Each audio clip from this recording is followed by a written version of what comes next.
great hall of the Justice League, there are assembled the world's four greatest heroes, created from the cosmic legends of the universe.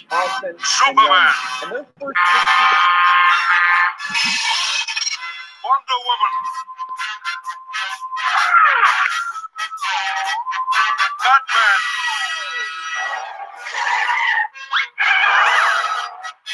Aquaman,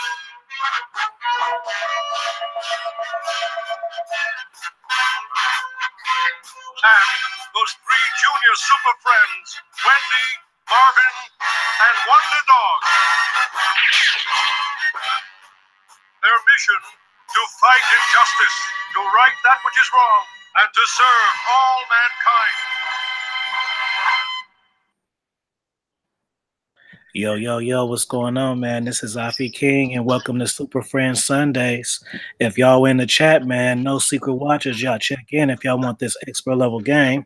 Right now, we have the infamous Lawrence D. Adams, and we have Attraction Mansion, Wiz Kid, Rare Pitch, chavovinst will be checking in shortly.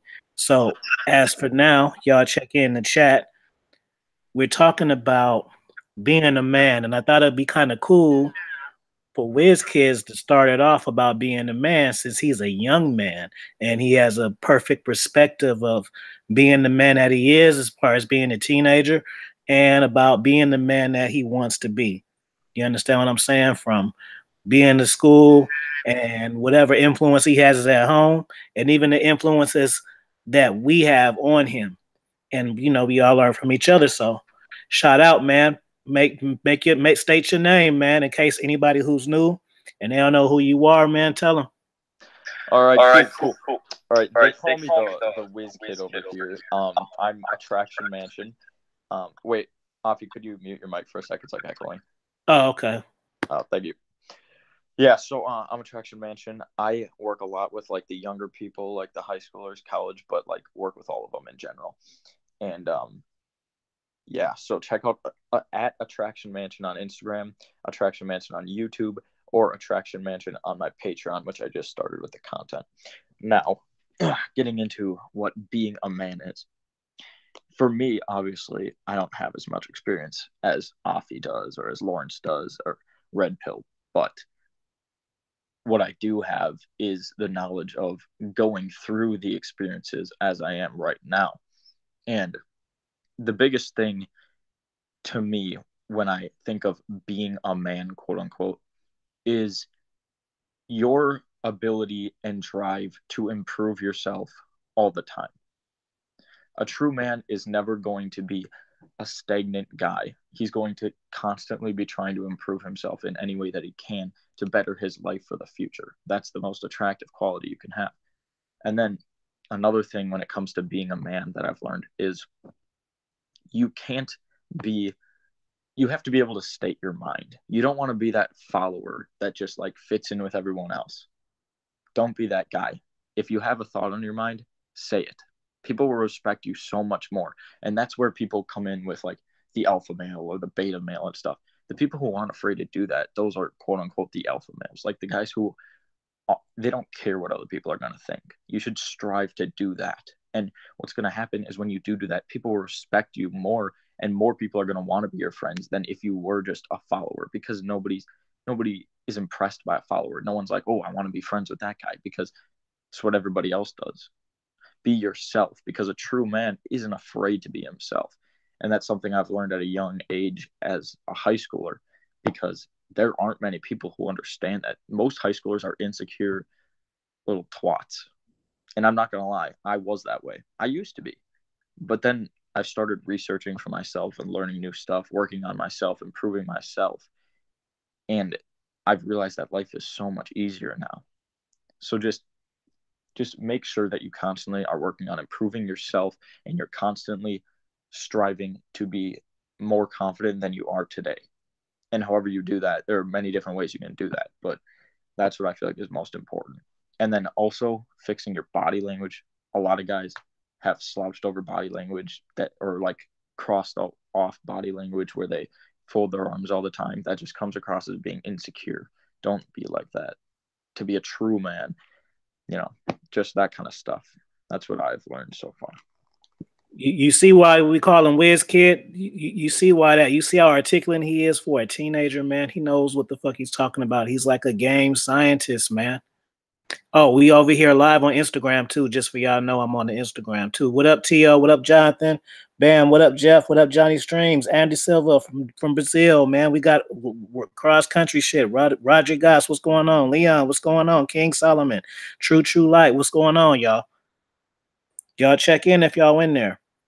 So yeah, that was very well put, man. What do you got to say about that, Mr. Lawrence D. Adams? Put some respect on your name real quick. Where's Lawrence? He was here all early. Now he's on there. He on the phone cupcaking with his girlfriend because I heard him earlier. No, I was making plans, my good brother. You was getting that kingdom together? That's right. Getting that kingdom together. Hey, you know what? Actually, I think that's a good idea because first off, I want my man to get to 100, man. So everybody who's up in here, if y'all haven't subscribed to Lawrence T. Adams channel and Attraction Mansion, y'all need to go over there and just click subscribe, man. We'll give y'all like 20 seconds. And then before we continue, because I don't want y'all to say we don't have time. No, I'm giving y'all the time right now. It take 5 seconds. Boop. And then you won't, man, because he about to get that first little honey subs, man. And it'd be nice to get it tonight. You know, I think that'd be only fair, but his last drop that he made, matter of fact, if you could put the link in that drop for that, it's about getting your kingdom together. And I think that's a part of being a man as far as in the dating scene. Yeah, it definitely is, because I think a lot of guys only think about getting the woman, but they never set up their kingdom. And what I mean by kingdom, I mean they never set up their house for the woman for her to come over. And what I mean is it's not clean. It doesn't smell good.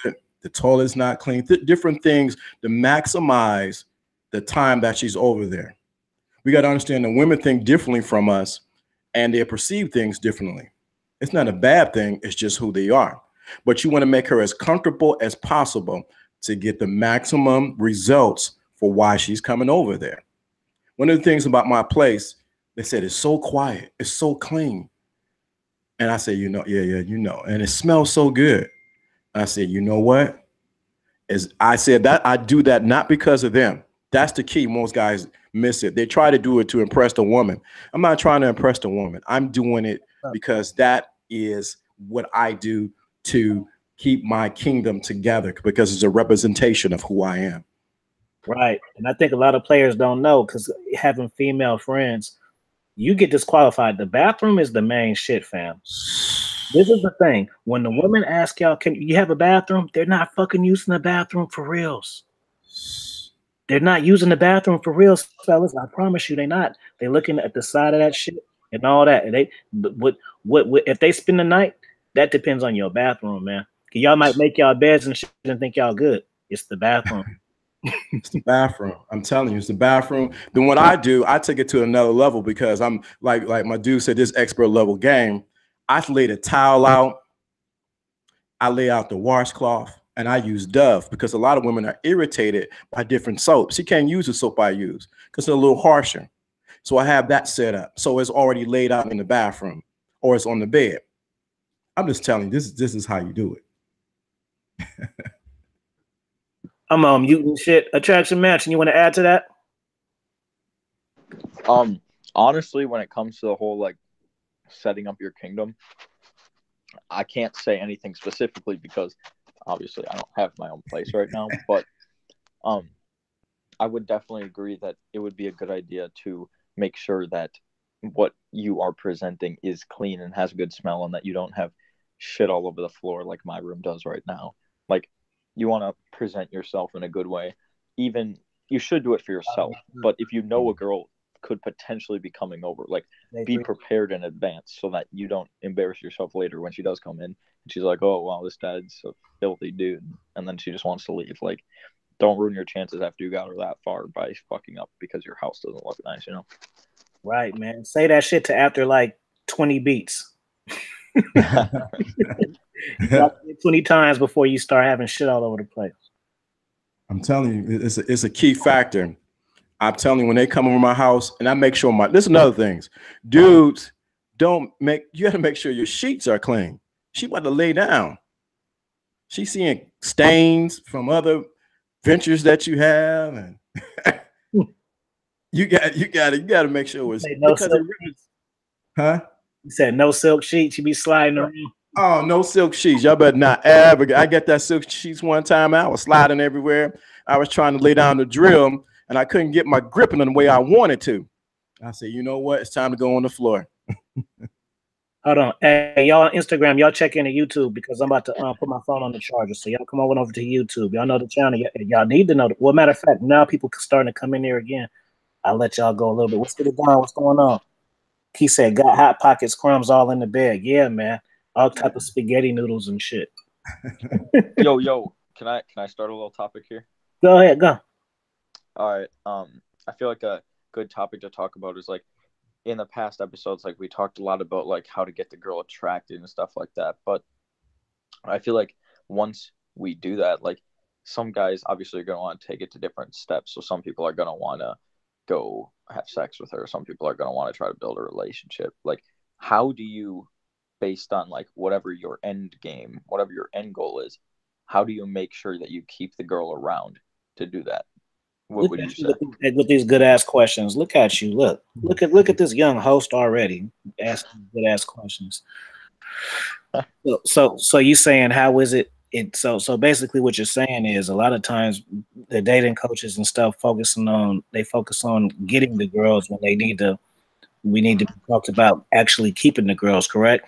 Yes, because I feel like a lot of guys don't understand that like the game's not, it never ends. It never. I don't understand that. It never ends. Well, in order to keep it, I'm gonna start this one. In order to keep a woman interested, you have to be interested yourself.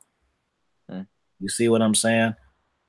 I mean, just reverse it. If you are dating a woman and it's her intrigue that interests you, is if you trying to fuck a chick, it's the chase of trying to fuck that makes it interesting.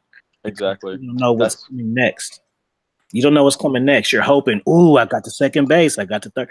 You have something to look forward to. So in contrast, you have to give the woman something to look forward to. Yeah, I agree with you 100%. Through words and actions. Because one of the biggest things is like guys will like do this stuff to attract her, but then like once they do, they'll forget about it. Like keep it going. Like keep her on the edge a little bit. Keep the mystery, keep the intrigue. Don't let her have sex with you all the time. If you want to have sex, you have sex when you want to have sex. You can deny her. When she's trying to kiss you, just say no. Like keep her on the edge. Never make her feel completely comfortable. And then she'll always be intrigued by you. She'll always still keep that mystery with you, and that's what you want. You never want her to get completely comfortable. What would you say, Lawrence? And y'all put some questions in it. Lawrence gonna spit, but put some questions in the chat too, so we can follow up with the questions. Man, you threw down some good game because that's pretty much what I was going to say. You must maintain that mystery, but you gotta keep her on her toes. You gotta keep her always wondering, always anticipating. And like, even with the sexual part, I always have her anticipating what I may do. Then I get her to the point, and then I may pull back. So it's always a point of anticipation. You don't want her to become in a rut with you. I messed up many times getting in a rut with a particular woman. And what happened is the relationship begins to deflate. So what I did to get it back alive was I backed away. I started talking different. I started telling them what I wanted to do.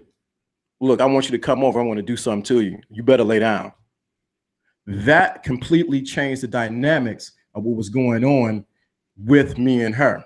Now she's intrigued.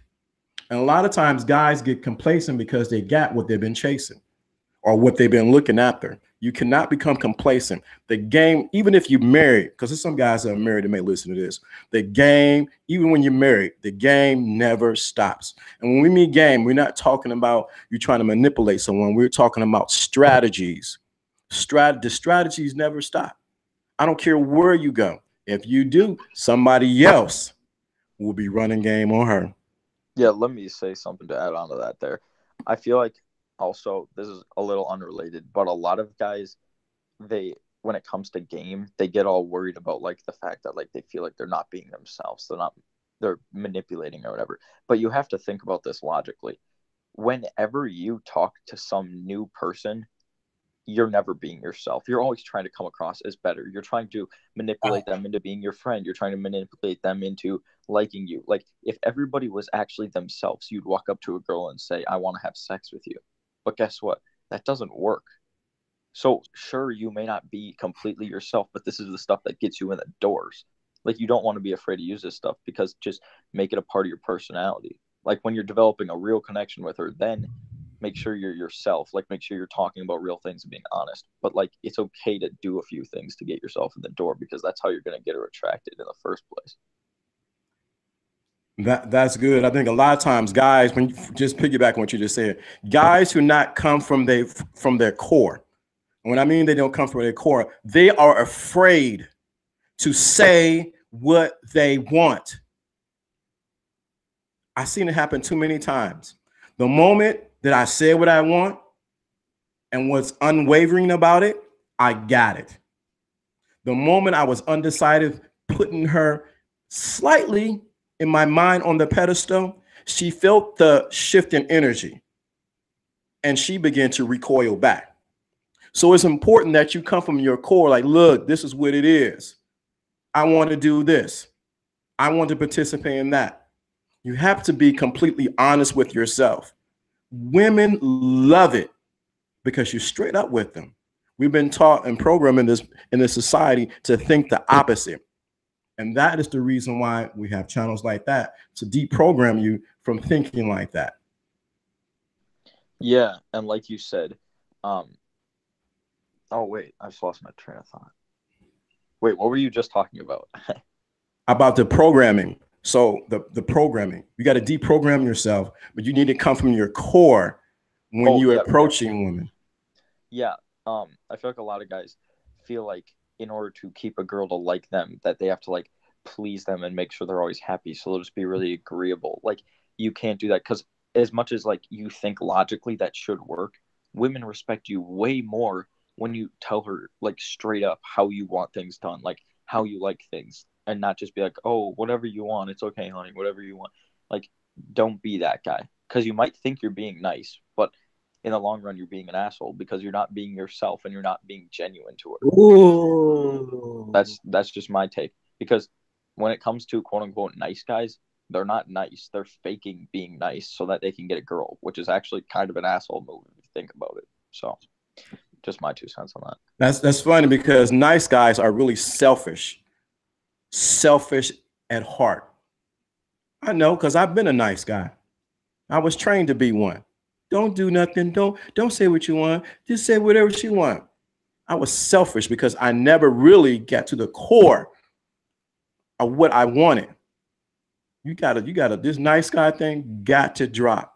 You got to approach not just women, but you got to approach life this way. See, a lot of guys think they need to approach women this way, but they never test it out in their own personal life. So you get now in front of a woman, want to get hard and want to, I'm coming from my core. I'm doing what I need to do. Are you like that in life, going after what you want, coming from your core? It always starts in you. And once you realize it's starting you and you're practicing on other things outside of the woman, when it comes to the women, it becomes nothing but butter, baby. She just melts. Yeah. Like that. Hey, I see a good question. It said this is from Andre Silva. He says, when dating women for a long-term monogamous relationship, is her sexually past relevant? That's a good one.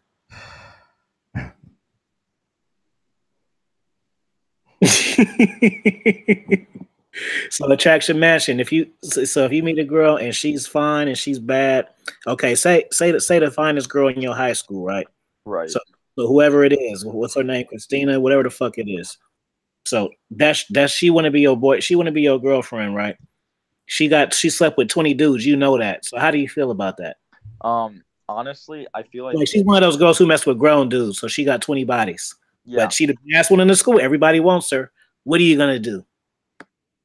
I think I would be the guy, like, I feel like it really depends on the guy. Like, you have to think about your own values in the situation. Like, if you're just trying to have a one night stand and she's hot as hell, you know what? Go for it. Like, if that's what you want to do, you know?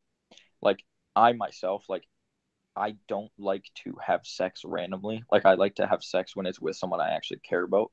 So in that case, sure, maybe I'd get to know her and see like what she's really like, but that'd just be a red flag to me. But it also show that she's more experienced at the same time.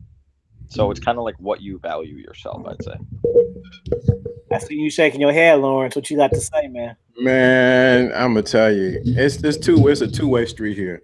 On one part of it, I don't even care. Now, if I'm trying to take this to another level, that may be some consideration.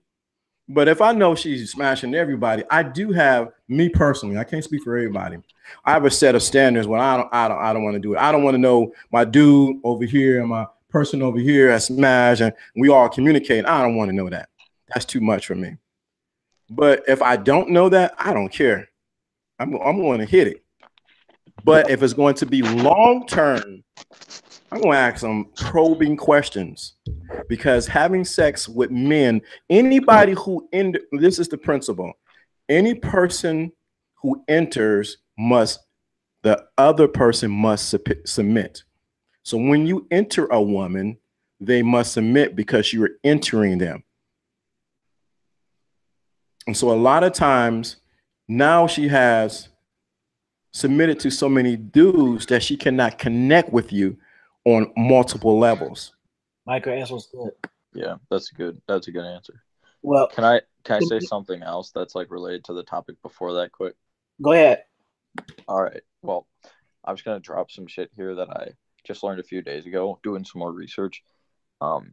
Nowadays, about 50% of all marriages fail in the entire world. About 50% of all marriages fail, and there's one big reason for that, and it's that whole movement, like the feminist movement, like that kind of stuff. Because what it's doing is it's making men believe that in every way men and women should be equal. Like in society, sure there are plenty of ways that everybody should be equal, but when it comes to relationships, equality doesn't work biologically. Like, you should respect each other, but back in the day, back in like the 60s, 50s, it was always the man was the head of the household and the woman did like other stuff inside the house and like supported stuff. Now, if that's not the way you want to do it, that's fine, because I think it should be almost 50-50, but the guy has to have a little bit more of the leader in him. It's got to be like 60-40, because the guy has to be able to lead or the woman won't respect him. There'll be no sexual tension if there's no leader there. Like, I just feel like guys have to understand that, because nowadays the divorce rate's at 50%. Back then, 10%.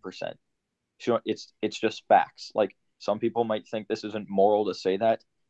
You be the judge.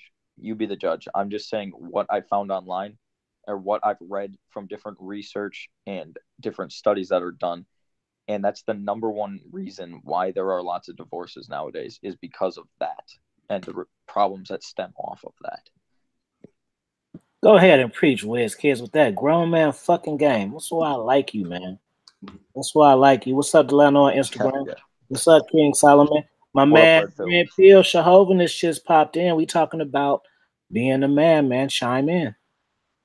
Introduce yourself to the people, man, if they ain't heard you. Is that me? Am I on? You on, baby. Good time? You on. Excuse me. Welcome, everybody. Super Friend Show. Lawrence, what up? WizKid, what up? Afi, what's up, man? Pardon me for being so late. But I am the Red Pill Chauvinist. I'm braggadocious and very humble. I'm the type of dude that doesn't follow society's narrative. Try to find my own answer. Anyway, so that's my little introduction. So what the question is? What is a man in a relationship? No, just a man, being a man. What up? Okay. So the question is, what is a man? Let's start off with what Coach Red Pill has said a man is. A man is a male who can set aside his emotions, control his emotions, and use logic and reason to come to the most fitting and to come to the most reasonable outcome. So just say that one more time. A man is a male who can set aside his emotions, control his emotions, and use logic and reason to come to the most sufficient outcome. So that, in a nutshell, is what a definition of a man is to me. And with that definition, I find that there's a lot of grown males walking around as opposed to men. Just look at society in general. I mean, I don't know. We could talk about I don't know single parent homes, because it goes both ways. We could talk about the women, but we can also talk about the men. If we're talking about men, all right, that man knew that he laid down with the shorty with no condom, but splashed up in her, got her pregnant, and is not taking care of the responsibility. Like, they could say, well, shorty told me her period was coming this, that, and the third. She was on the cycle, or, she took the pill. But in all essence, like I said, to be a male, you have to, use logic and reason. You have to set your emotions aside. So I've had my people, some of my best friends tell me that I've known for 20 something years. They've been dealing with a chick for like 10 something years, whatever. And, they talking about they don't want kids with the shorty. They don't want to marry her. But they going in there with no jacket and splashing and swimming all up in it. So I'll be like, yo, you ain't worried about, like, getting her pregnant? Be like, no. I was like, oh, she must be on the pill. They're like, nah, or sometimes they say she's on the pill. And okay, a side note with that, being on the pill, when I lived with my shorty, she was on the pill. Even living with her, I can tell she did not take it every day. That's me living with her, me being on top of, like, yo, did you take the pill today? Like, yo, come here. Let me open up, put it in. Now, if you don't even live with shorty and you're gonna believe that, and you're gonna basically base your life, like risk your life on her taking the pills when you're not even there. Besides that, another thing I've been hearing from some of my dudes is, oh, nah, she told me about her cycle. So I'll be counting her cycle. So I know, we go right now, I can splash in her for the next 10 days, whatever. But I'm like, yo, you're not there to check to see if this is actually the first day of her cycle. This is the last day of the cycle. You're not no biologist. You're not a gynecologist. So I don't know how you even, but the fact that you even, again, risking your life on this just to get some snatch, to me, that's immature. Now, if you go in that direction and you get shorty pregnant, man up. That's your responsibility. That's why you splashing in her raw. But I don't know what y'all said already. I don't want to, overstep something y'all already said. I don't know if I went on a tangent. So y'all put me on to where we at right now. You all good, man. I'm all good. All right. Yeah, get my man a question in the chat so he can elaborate. Yeah. Hit me with a question, man. I don't like just talking on a tangent, man. I just modern. Okay. Look, Jonathan, Modern Life Dating popped up in here, man. Yes, sir. Right. What's up? Special guest. I got to turn off my camera. What's supposed to be on? How you guys doing? Doing well, man. Welcome. Introduce yourself to the viewers, man. Let them know who you are. Basically, I'm Jonathan. I live out in Tokyo, and do a lot of helping out guys figure out their masculinity and their manhood. And even though I didn't come from the most like cherry, like how do I say, white picket fence, nice beautiful background, I was able to chase after my dream and make what I wanted my reality come true by ended up in Tokyo and living my dream out there. I'm on vacation now for you guys to see me on Instagram. So yeah, just wanted to drop in and show some love, say what's up. So what's your definition of being a man? Because you are a man, and what is it as far as, like, not even as far as women, just being a man first before anything? Just that you're your own man, that no one can really tell you what to do. You make your own money, you make your own choices, and you walk your own path in life, and people get out of your way. Oh shit. Hold on. Oh, I had a thing on mute. Y'all heard what he said? He said that. Yeah, I heard him. What you got to say, Attraction Mansion? Wait, what? I said, what you got anything to say to add to that? No, not specifically, but let's, if you guys are down, like, should we talk about like how we first discovered game, like how we first, like, what was like the first thing we encountered that like showed us that there's a different side to this, that there's the red pill side, not just the blue pill side that you're trained as a kid to think about? Like, what was the one thing that you first like? I know that we've talked about like our inspirations before, but like, what's the thing that you first researched on that just opened your eyes and you were like, damn, like there's this whole other side to it? You know, I'm gonna take your question I'm gonna twist it just a little bit. As far as not the first thing that I did, as far as my journey towards red pill ship, I will go as far as telling you the first time that I saw a glimpse of the red pill life. All right. So I remember being like, I must have been about 13 years old. 13, boom, freshman in high school, and there's a Haitian family down the block. They moved their cousin from Haiti. The dude must have been like maybe 15, 16 years old. All right. So I say all that to say, when I was 13, I was into, into my looks, into fashion, or whatever you want to call it. I was vain, put it like that. And, him coming from Haiti, he didn't have like the most stylish clothes, he wasn't, for lack of a better term, he was, the best looking dude in the group or whatever the case may be. And he didn't speak English that well. All right. With all that being said, when this dude came out here, yo, the amount of chicks this guy was bagging and just taking home same day game, it had me look like, wait, hold on. Wait. But he doesn't have the looks per se. He doesn't have the clothes per se. He doesn't have the money. He's riding around on a bicycle, gaming these women. That's the first time I had a glimpse of like, yo, it's not about your looks. It's not about money. It's not about you wearing the most, stylish clothes. What I realized looking back, this guy was drowning in confidence. That dude's confidence was through the fucking roof, man. It's now that I look back to understand, like, that's the exact reason why he was getting all these women. Because when I can see it now. When he would first approach these women, like I said, he looked like, if anybody knows who Derek Fisher is from the LA Lakers, they used to call him, what's that dude named? Sam Cassell. My man's look kind of like that. You know what I'm saying? So when he first walked up to women would look at him like, yo, ew, like who are you? Like, I can't believe you even walking up to me. But this guy would have this most infectious smile, and he would just have so much confidence. It's like he would talk through the awkwardness to the point where the women would look at him and be intrigued and be like, you know what? Yeah, I'll come to your home. Yeah, I'll come to your basement. Yeah, okay, me and my friend. Yeah, no problem. To the point where, like, I wasn't believing him. Like, I was telling him, like, yo, y'all don't believe you saying what you're doing, man, when you bringing these shit to the crib. He said, word? Say, look, I'm about to bring these two chicks to the crib, man. Come to my crib. They coming at 3. Come to my crib at 2:45. Wait in the laundry room. Just stay right there. Don't say nothing. Long story short, I saw him have a threesome myself, looking through a peephole through the laundry room, man.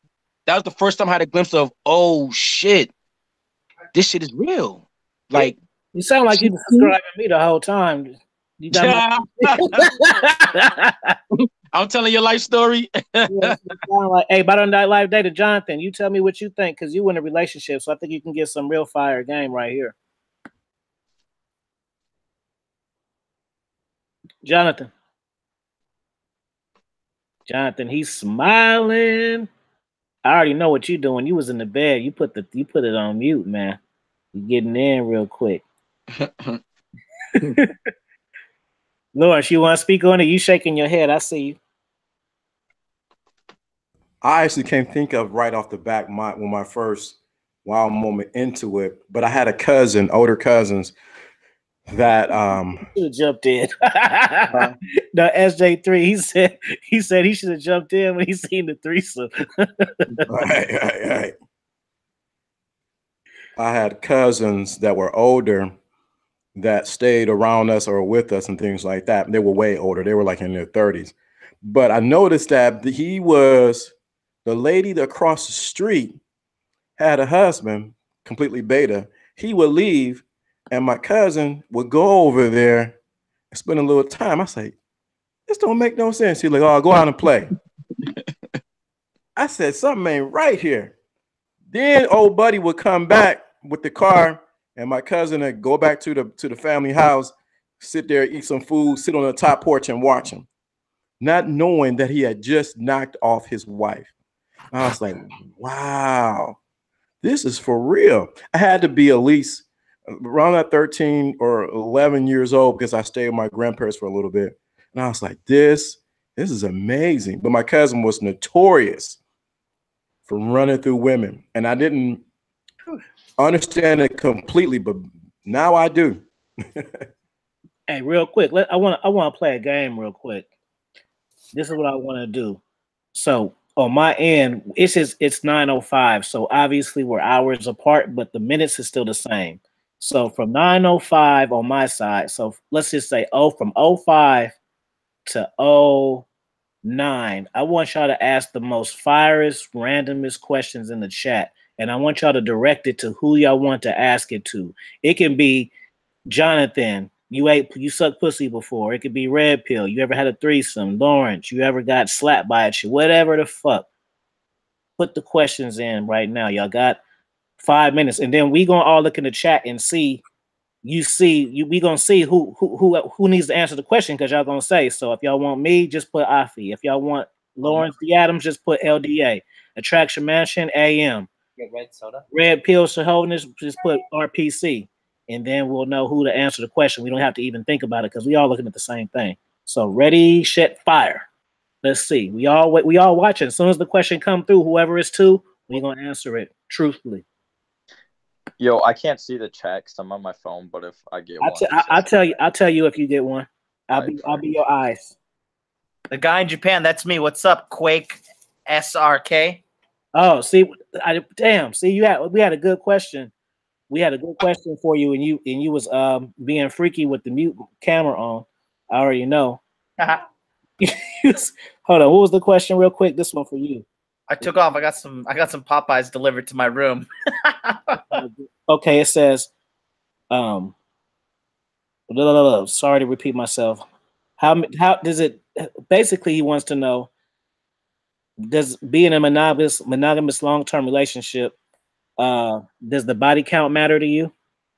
Yeah, for me, yeah. If I'm gonna keep them.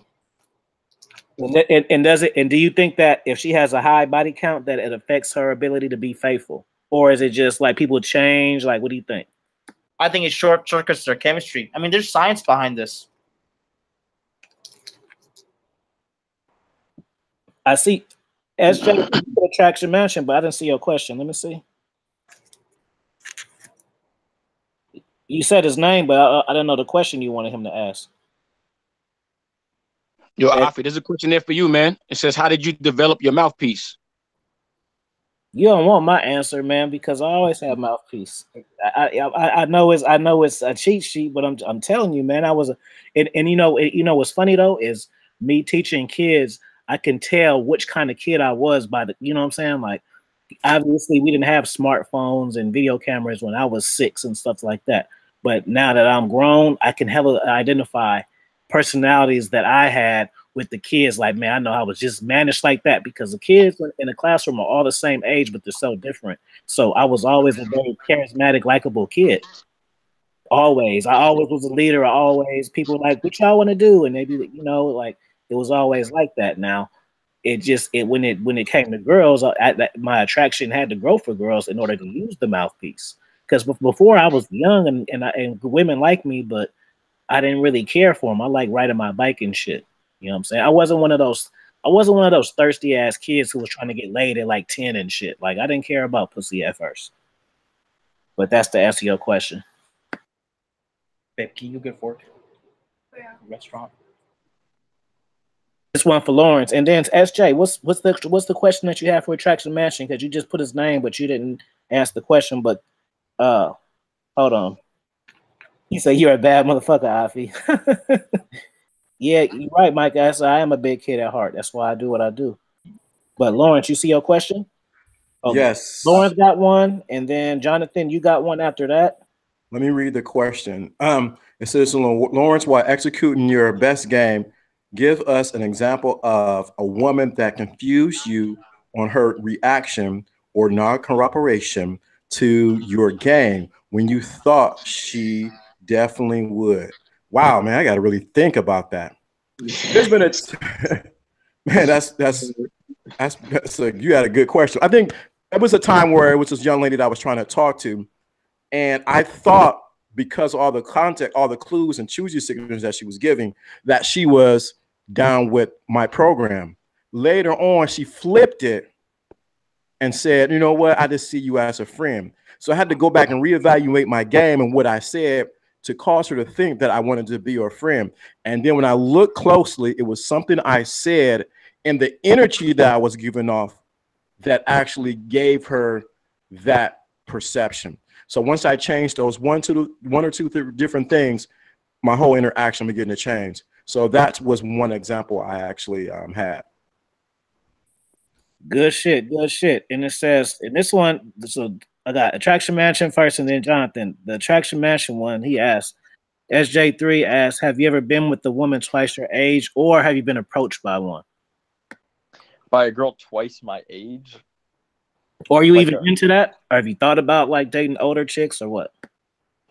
I would say I've never really thought about dating anyone that wasn't like still in high school. I mean, actually, there was this one college girl I flirted with for a little bit, but I never went like way outside my age range. I mean, I won't be against it in the future probably because, I mean, older women have like, they have some different qualities that younger women have, but like good credit scores. Say that again? Like good credit scores for those older women. Right. Yeah. And they got money and stuff. They're not just going to college or now, you know, but like, I don't know. I'm more of like date my age, maybe a little younger, slightly older, but I'm not like I probably wouldn't date anyone that's like double my age. No. All right, that's what's up, Jonathan. Let me see your question real quick. Hold on, let me read it. Or did you see it already? Yeah, I think so. He said, "How do you select a woman for a long-term relationship?" Y'all get. Hey, ask some personal shit so y'all can really learn, not just because you can learn from us by asking the right shit. So don't always ask what you should do. Should I do this? What do you think about this? Like, no, ask like the personal shit, and then you can learn from our experiences that way. I mean, for me, for what I decide, like, what is a good keeper? Like, my girl right now, she lives in the goddamn middle of the fucking woods of Japan in a rice field. And she comes from like a conservative family. She respects her father. The mother's a stay-at-home mom. She wants to have children. And she's not one of these city girls like with her head caught up in the social media and, chasing after like, consumerism and all that shit. She actually has a fucking brain that's not, so like an NPC normie, like your basic bitch, basically. So for me, if a girl hasn't been ran through, first and foremost, and she comes from a decent family, those two things right there are pretty good. Ideally not a non-divorced family where the father is still like respected and he's the leader, because that's what she'll look for in her man. Good shit. Red Pill, you got your question. Yes, sir. I want to thank Andre Silva for that question. I love that question, man.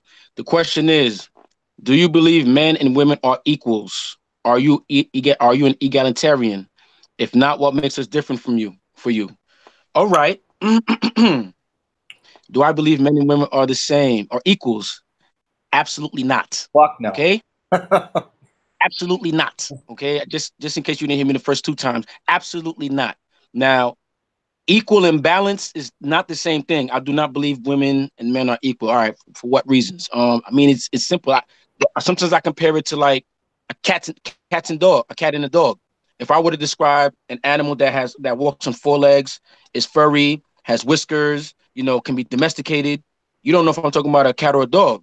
But a cat and a dog are not the same thing, As far as men and women, like, I mean, it's so obvious to me. It's like I almost have trouble answering the question because it's almost like that wide open shot that you have that when you wide open you can't even make. So come on, men are stronger physically, like. Men are less emotional. Like, I mean, I really don't want this to be like, some woman bashing type of question, but I can answer simply like that. Just put it like this. When I have this conversation with women ask me this and I give that answer and they try to debate me. What I say is, if you were in a situation and you needed the police, would you rather a whole police force of men coming to save you or a whole police force of women coming to save you? Same with the fire department.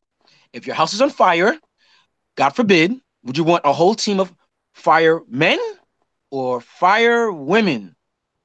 And the women are honest enough to say, well, you know, once you put it like that, you know, this, that, and that, boom, boom.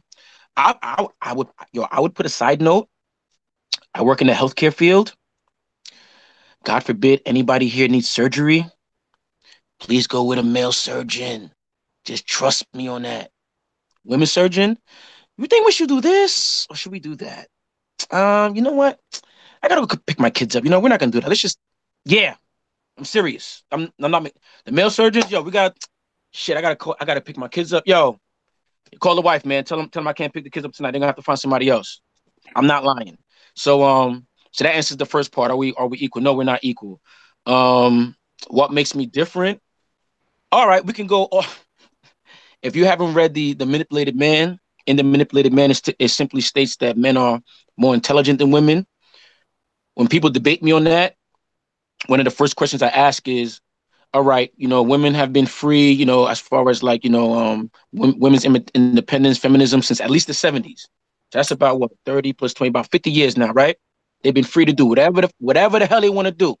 So with that being said, in all of the history of mankind, can someone please name me one female philosopher or one female world-renowned genius? I'll save you the time. There is none. Thank you, But I have had people answer that question. You know who they told me? My mama. Not even. Maya Angelou. What? Are you fucking kidding me? It's on my shirt. Anyway, with that being said, I say that to say, with all the free lib that women have, why aren't there any female geniuses? Why has there been not one female philosopher in the history of mankind? That has to mean something. Now, I'm not saying women are dumb. I'm not saying women are stupid. But what I'm saying is, if you take the smartest man, the most intelligent man, and the most intelligent woman, if you take the strongest man and the strongest woman, man will always be on top, man. So that's why I said we're not equal. I don't want to talk all night about it. Y'all go ahead. You got another question though. Spot on. Spot on. I mean, if you look at the inventions as well, you know, it's pure fact. I think women have invented maybe 40 things in total, but men have invented like thousands and thousands of things. Can I speak on inventions real quick? Yeah. Shout out Mark for the super chat. Shout out for the super chat. Men and women, right? I love that you brought up inventions because this was also discussed in The Manipulated Man, which you guys should definitely read. That side note, after reading The Manipulated Man, it birthed the red pill chauvinist. I was always a red pill, but after reading that book, I said, nah, fuck that, man. The world needs to hear what the hell's going on. So anyway, another thing that she brought up as far as intelligence, you're right. Men do invent things. Now let's see why men invented some of the things that they invented. Another difference between men and women. Now, fellas, if you had to be home all day and all you were allowed to do for whatever reason, all you were allowed to do was wash dishes, vacuum the house, and dust the house. That's all you're allowed to do day to day, every day, whatever the case may be. You'd probably fucking go crazy, right? Crazy, mad. You'd be like, oh my God, I want to shoot myself. Now, because men have this mentality, when they look at, now I'm talking about back in the 40s and 50s before they had all these, you know, inventions that we have now. Back in 30s, 40s, and 50s, they didn't have all these quick fixes for the housewife. So as a man, you would think, oh my God, if I had to do that all day, what my housewife have to do, I'd shoot myself. You know what? Let me make my wife's life a little easier. So they go and invent the dishwasher. They invent the microwave. They invent the microwave dinner, just so that the woman isn't always on their feet all day, so that she can have time to do other things. And they're thinking that the other thing that these women would be productive things. But no, as you found out, once they created the microwave, the washer and dryer, and so on and so forth, what did the housewife do? She started shopping, and more shopping. And then what she do? After she did that, then she decided, you know what? Women's lib. I want to go out and work now.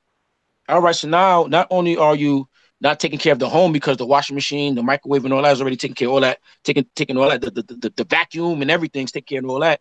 Now you want to go to work. So the question is, who's taking care of a little baby girl, little baby boy? That's a whole different topic, man. But what I'm saying is inventions were created in some instances to help the woman to give her more time to do other things, not knowing that these other things would be doing her hair, watching the tabloids, and basically, you know, filling her mind full of shit, man. All right, man, that's dope, man. You on fire because I see you got another question, and then I see Lawrence Adams got a question too. It says, "Do you wait? Can I chime in here quick? Oh, go ahead. Go. Yo, I just got to dip. I got to go to bed because I got school in the morning. But I appreciate all you guys. That's his purpose, man. Yeah, just gotta get in the grind. But check out @attraction_mansion on Instagram, Attraction Mansion on YouTube, and Attraction Mansion on the Patreon. I appreciate all you guys. I'll see you next week. Yes, sir. Just put peace out, and you said you can't do it. Yeah, just put on the chat and then type it in some shit so then they can just see it. Oh yeah, I don't have the chat. I don't know. I can never figure out the chat. Like it's not on my phone, so it's whatever. It's actually the button to the right next to the dislike button. Just FYI. The button to the right of the what? Dislike button. When you get off, you just get back on. You'll see it as if you're watching it. Okay. I'll subscribe to my man, Attraction Mansion. Just type in Attraction Mansion on YouTube. Bam, you see the logo. Type in Attraction Mansion on Instagram. Boom, it's a different logo, but it's it's gonna be him. All right, I'll see you later, guys. Thank you. All right, peace, brother. Peace. Go ahead, Lawrence. Looking for the question. I don't even see it. It's from Young Soul. Okay. It says Red Hat, what do you do when a girl is literally punching you? Is it because she's emotionally wrapped into you, testing your masculinity, or is she just an abusive chick? RKO out of nowhere. First off, keep your fucking hands off of me, bitch. Right. That's pretty much it, dude. You never, ever allow a woman to put her hands on you in an abusive way. You must value yourself at such a high degree that she even thinks about it, she begins to tremble because she knows that if she does that, there's consequences that can be played out. So ain't no talking about what to do if she punches you. Now, if she's punching while you're having sex because it's so good, okay, that's a different scenario. But she's punching you for another reason. No, you're not going to put your hands on me like that, because if you start one time, it's going to happen again. And the reason why I say that, I've been there. My second wife did that. She put her hands on me. What I did was I said, listen, I'm not going to fight you, but you're going to have to lay down right quick.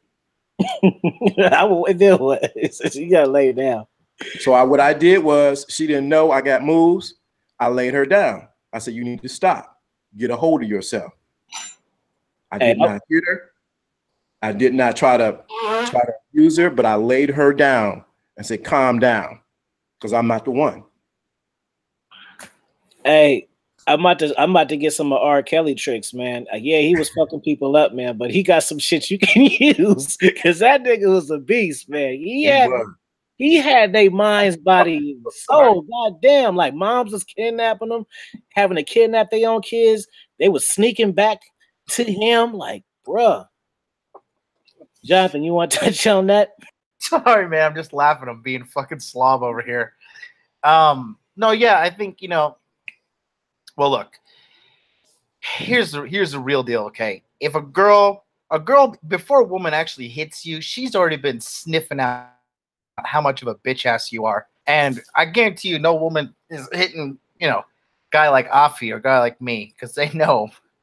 I mean, I think, my girl now knows if she hits me, oh, buddy, that's a tree she doesn't want to be barking up, and she knows it. But so I think these girls that hit you, they already kind of punked you out mentally, so that's already a red flag in my opinion. But no bitches to hit me, bro. Just best believe I'll put her head through a wall. Young Soul said RKO. Hold on. Whiskey to Don says, Lawrence, if you could go, but this is good. If you could. Matter of fact, everybody answer this one. I'll answer it last. Lawrence, everybody, if you could go back and tell your 18-year-old self one piece of advice that would change your success with women for the better for the better from the day forward, what would it be? Whiskey to Don, that was such a good question. I want you to super chat. That's how good of a question that was. Wow, that's amazing, because on hindsight, I do have one son that will be 18, and I have one son that just turned 16. So I'm constantly pouring back what I wish I knew at that time.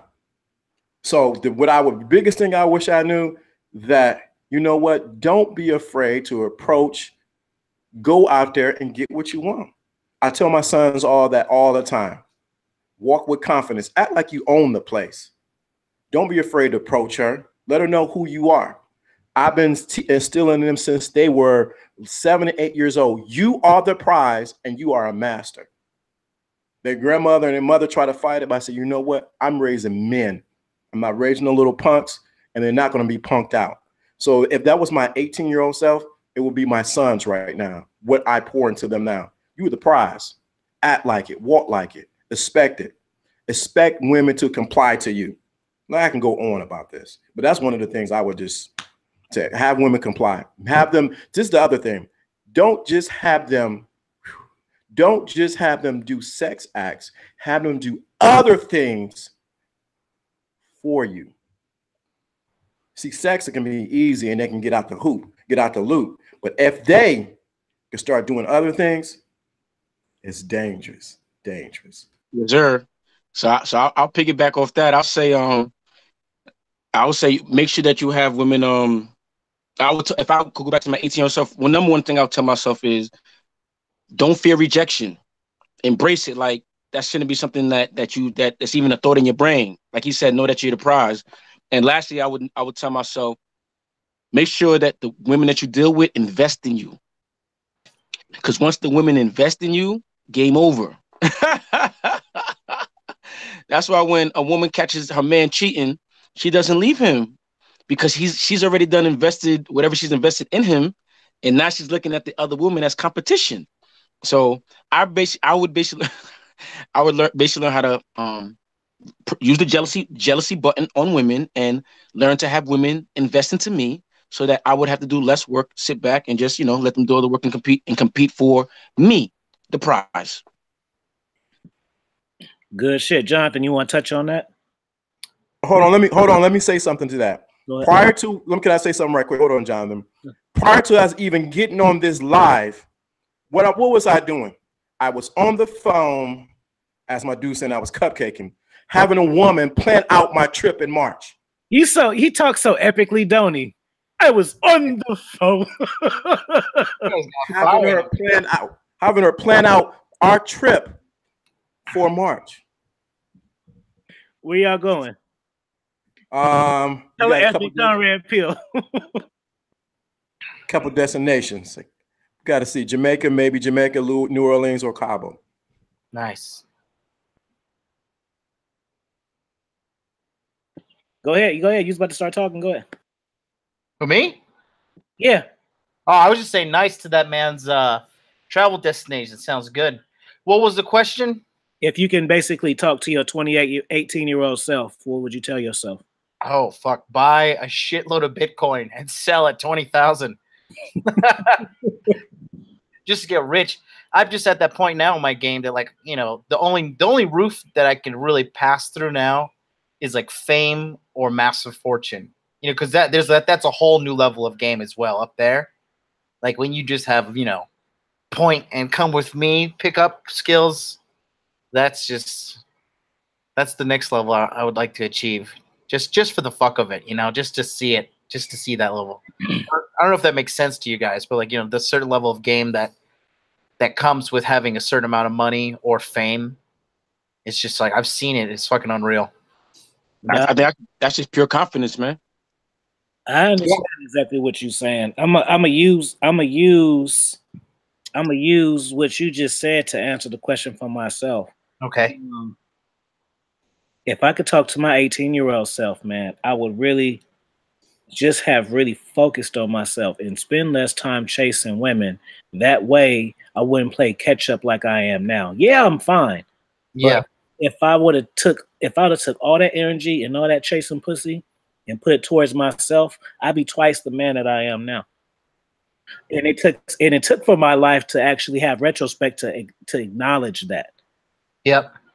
You know what I'm saying? No, that's where it's. I mean, I think most guys kind of grow out of it too. Like, you know, it kind of gets to the point where you're just like on autopilot. You're on a day, you're like, okay, she's gonna say this is gonna happen. She's gonna pretend she's not interested, and then boom, I'm in there. You know, and it just kind of gets a little boring. And then you're like, I want to just, you know, that's why I teach guys, because I want them to move on with their life. You know, just get this shit handled. So, because when you like, the reason guys like us are so successful with chicks is because we're just like, we realize it's so easy to get them, so we don't really value them too much. And then we're able to focus on other things in life. Like I'm focusing on building my digital marketing business and, you know, just learning how to get paid by just playing video games, stuff like that. It just opened my mind to achieve new and exciting things rather than just, you know, chasing ass all the time. Because after you've been with, like, I would say after you've done it 50 times, 50, I would say pretty much stays the same. I mean, you get a few little variables here and there, but it's pretty much the same thing. Yep, so. same thing, different shit. Yeah. I see a countdown going in. SJ3 asked me a question real quick. He said, do I think that red pill knowledge cats should refrain from hitting up the strip clubs? I think that depends on your personality. It's just like anything else, everything in moderation. For instance, like I know how to watch porn and not go crazy with it. You know what I'm saying? But some people, they can't handle it. Yep. They just everywhere. They getting their hands ready as soon as they walking up the stairs. They about to whack their shit. You know what I'm saying? But me, like I whack my shit if I got a new one. If I got a new chick, I whack my shit first. That way, I'm already done bust a nut, so I ain't really tripping. It's gonna make me more bold because I done already got what I want without her. So I'm quick to be like, say she come over and I done bust a fat nut, and then she comes over and she's on that bullshit. I'm gonna be like, bitch, get up out of here. Yep. I'm already tired anyway. I'm already ready to go to sleep. Why are you so tired? I had a long day. No, it's just because I finished busting a nut. That's why. So yeah, man. If you can handle the club, like it just like me, I don't like the club because it's just like I gotta spend a gang of money for a gang of motherfuckers, and the bitches inside of the club act way different than in the club than when I meet them outside of the club. Yep. You know? Yeah, like that God complex. Mm-hmm. So that's my answer. Come out of that. Gotta look, listen, bitch, you're a fucking stripper. Don't get it twisted. We'll go on for another 28 minutes. So I suggest y'all ask some fire questions, shit that y'all burning to know. Yes, sir. Get them on here. Hey, I gotta say this. I went to one strip club, and that was in Atlanta when I lived there. Gold rushes. I said, man, it don't make sense for me to circulate my money in here, and I can't get what I really want. When I can get out of here, and I lived in Atlanta during that time, where I can get different girls and different area codes. Why would I waste my time for free? Willing to do all kind of things. To me, the financial part of it did not make sense. It didn't make sense. So that's just my spiel. Some people think different, but it didn't make financial sense for me to give a dollar here. I think you're spot on, dude. I think it's a low level question. I mean, for me, I just don't see the purpose. I think it's a negative ROI for me to go to strip club. Like, why? I'm paying to get blue balls, and when you know what I mean, I can just get it for free in an hour over a cup of coffee. So why deal with anything else? Like, I don't get it.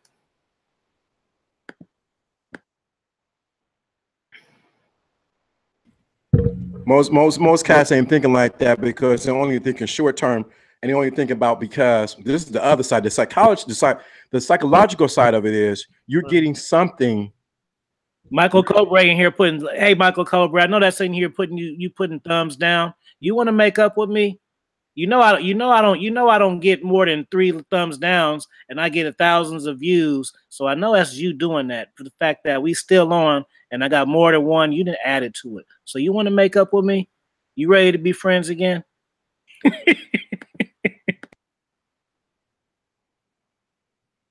Go ahead, man. Yeah, it just didn't. It just, to me, it didn't make financial sense to actually do that, to actually circulate that money like that. Then also the psychological side of it is this: you're actually entering into a fantasy with this woman, not getting the interaction that you really want, and it's not worth it. I'm not saying, but if you want to do that, I am not. Go ahead, knock yourself out. But once you understand the psychology of the stripper, baby, is a whole different level. One of my dudes dates strippers, and he has a game with them that's completely opposite of what you do with what you think you would do with strippers. You have them pay for everything. He doesn't try to sexualize them. He makes them, it's pretty much this simple game. He makes them do things for him. What? Oh, okay. That's what's up, man. Somebody asked, who's this? Raz Excellent. Does being introverted affect game? No, because I'm introverted. Y'all just don't know it. I'm just very social, but I like to be left the fuck alone sometimes too. So I'm gonna say no, but y'all can say what y'all want to say. Mario's dope. You just gotta practice, dude. Practice. Put the hours in. Put the hours in. All of us here have put the hours in. There's not a motherfucker in here has not put the hours in. If they say that, they're lying. Too many fucking hours. Yeah, you gotta put the time in, man. This is like, the dude was talking about psychology. That's what this is really, getting into the understanding of the female mind, like not like in a, like a university degree sense, or like, oh, how can we prove this in a scientific study? Like, we're like pioneers in this shit, like figuring this out and transferring it into a verbal context or written context. Because there's nobody really doing this. Like, there's these dorks in the labs and stuff. And I know because I have my bachelor's in science and psychology. So I see what they're doing behind the scenes. And it's just slow and outdated way of collecting data. I mean, they do it. But what we're doing, like actively explaining the mindset of females as well as the mindset of the hunter to get them.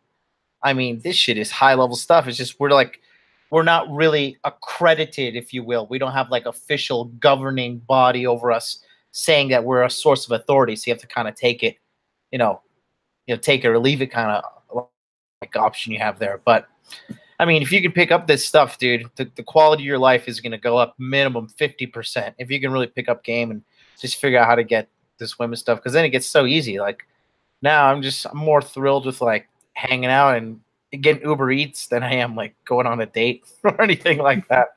I've got it mastered. I'm just moved on to other things in my life. And that's, like I said, that's the main reason I do it. Just to help guys just to move on. It's a learnable skill. Right.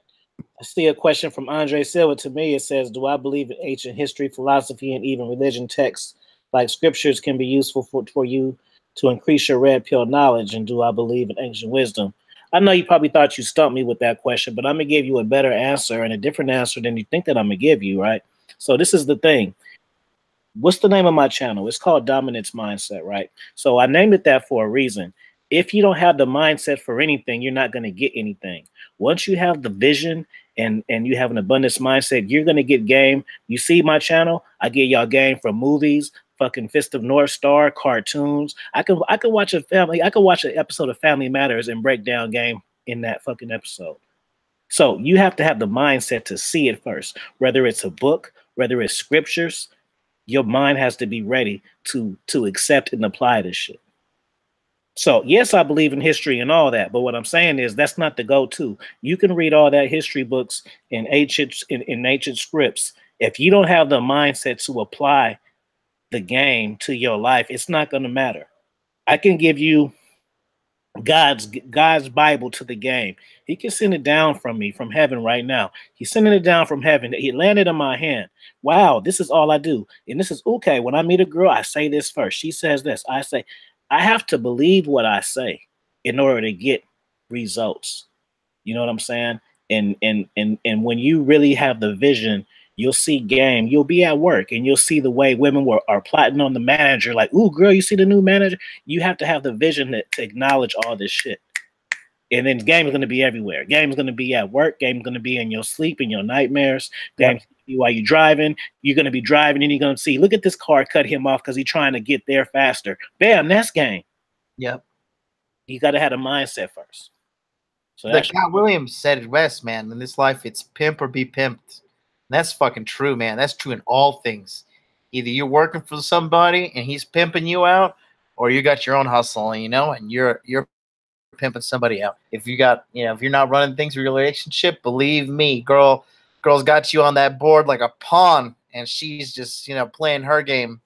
So, you know, you gotta, that's what being a real man really is being in charge of your own life, being in charge of your own destiny. A lot of guys giving up the whole trying to work for yourself thing. That's like the most fucking manly thing you could do, is work for yourself and be like, look, it's my company. You know, when I had a really successful Airbnb last year, when it got to the point that like people were coming, and if they treated me like shit, I was just like, look, fuck off. Like, you're not allowed to stay here. I don't like you. And somebody else will come because I built up such a great business. I think that's a big part of being a man as well. Is like, you know, self-employed. But yeah, like I said, it's pimp or be pimped in all aspects of life. And you'll learn that initially with game, but then you'll start seeing in business. You'll start seeing with people like, you know, our guy, Vince McMahon and Dana White. Those guys are fucking pimps. Facts. In the fucking business world. You know, Vince has got no fucking friends. Vince just wants blind allegiance. He wants loyal, like brainwashed hoes. That's what Vince wants. Same thing with Dana. And, you know, when they turn around and bite the hand that feeds them, he fucking lays it down on them real hard. He pimp slaps them good. Fact. So that's when you start learning the game. Initially, you know, just between you trying to get your dick wet with some girl, but eventually you start seeing it in war and business, pop culture, politics. You'll see it everywhere.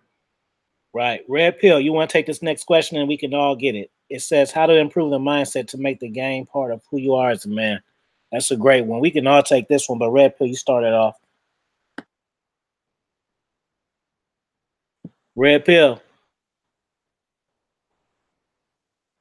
Red Pill.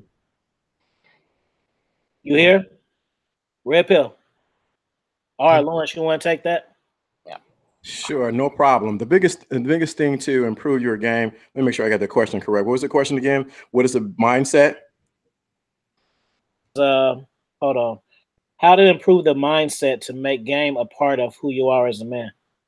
Good question. It was funny because I was going to segue into about the religious part and ancient science and all like that. I've studied that, got a lot of certificates, whatever the case may be. But the mindset is the first key component. You must visualize yourself as being that first. See, a lot of guys want something but have not become it. So once you become it, you actually begin to attract it to you. So your mindset is very important. Your mindset also gives off vibrations that women can pick up on. So your mindset, you may not think they pick up on the nuances that you're thinking about, but mindset is that important. So a lot of times, a lot of guys have a defeated mindset before they even leave the house, and they're wondering why it's not working with them. When I go out, like I went out Friday, I have the mindset I'm going to have fun, and I'm going to meet a couple. I'm going to have a good time. I don't try to force it, but I see it already. I play it in my mind. So when I go out, it just happens. I don't force it. I allow it to happen. Sure enough, red bone came in my face. I began to holler. Now, then the next day at the grocery store, I did the same process. That's the main thing. You can have the mindset, but y'all make me want to cuss, and I don't cuss. But y'all got to put in the work. Y'all motherfuckers do that. I cuss for you. This guy's preaching too, man. For all these guys to work. Yo, can you work? I've been doing this. I've been doing this since about 1995. Yeah, we can hear you, fam. Put it on mute. I've been doing this since 1990, about 1995, 93. I've been in the trenches learning, applying, failing, getting back up. Good relationship, bad relationship. I put in the work. Many of you guys do not want to pick in the work. You want to get some quick magic pill, what to do, how to say, what do I need to do? That's the concrete, what you're thinking is action. And now you make me think of Bible scripture, but it says, faith without works is dead. What is your faith and what you believe that you are? I'm just saying, you got to put in the work. That's fire shit. So Red Pill, now that you back. You hear me? Yeah. You good? Yeah. All right. We talked at the same time. The question was this. How do you improve the mindset to make a game a part of who you are as a man? And shout out to Jeff for the super chat too. I appreciate you, fam. His question was, can you talk about getting your sex game right? But answer the other question first. All right. How do you basically get the red pill mindset basically consistently in your brain? That's a great question, because I'm not gonna lie. When I was first got into the idea of even having a red pill mindset, I would find myself almost sometimes kind of sliding back, whether I see like an old girlfriend or I go to a club and I get back into my same routine. That was back in the day. So the best way I can answer that is the way I stayed with the red pill mindset is that I would listen to at least once a day from YouTube, or I think it was basically from YouTube, whether it be Ron Wills, Black Ram, one of those people who are BGS Ibmore. I would listen to at least one of their videos 10 minutes a day, 7 days a week, because it's almost like a reminder of what this really is. Because you could watch this video, you could watch this panel today, and then tomorrow when you wake up, you're gonna have all these systems that'll put you in the Disney fairy tale, is what I like to call it. Like the Disney fairy tale of what things should be and the way you think things should happen. And nah, that's not reality. So to answer your question, the way that I have a red pill mindset and consistently and remain and consistently having the red pill mindset, that's from watching some type of red pill content daily and consistently. Even when I'm on vacation, I might stop, listen to a little Pimp God, Warren B. Pimp God real quick, just to hear, some. I've been listening to some of Lawrence's videos. So different videos I listen to daily and consistently, to the point now where the game is second nature. Like I could watch movies, I could see like Afi said, I could watch interactions in real life and just see the game in just real life, because game isn't just just trying to get pussy. Game is life. Like what we're doing is we're concentrating the game on getting pussy, but you can expand that game to get, an empire. If you use the game right, because the game is everything, man. But that's what I'll say about that. Now you want me to answer the next question about how to get your sex game right? We can now answer that one too, but just start it off. Boom. How you get your sex game right? Yo, first of all, you gotta get your mind right. That's where it all starts. Because if you what I mean by getting your mind right, okay. If you come into the situation with the mindset, this chick's pussy's fire. Oh my God, I don't know if I'm gonna last. You already lost. If you feel like she's giving you pussy, you already lost. All right. Mindset as far as you all up in it, you in the guts. You feel like it's about to be over with. That's when your mindset got to kick in. You got to practice enough and visualize. Like you gotta practice. You gotta practice this shit before you in the game. You gotta be like in the gym taking practice shots. So when you thinking about this shit, even like if you gotta use porn, you know what I'm saying, like to practice, like use porn, like right before you about to nut. Think of ways for you not to nut, so that when you actually in the game and it's crunch time, you know what I'm saying, you hit that shot. Because like I said in one of my videos, if you can get to a point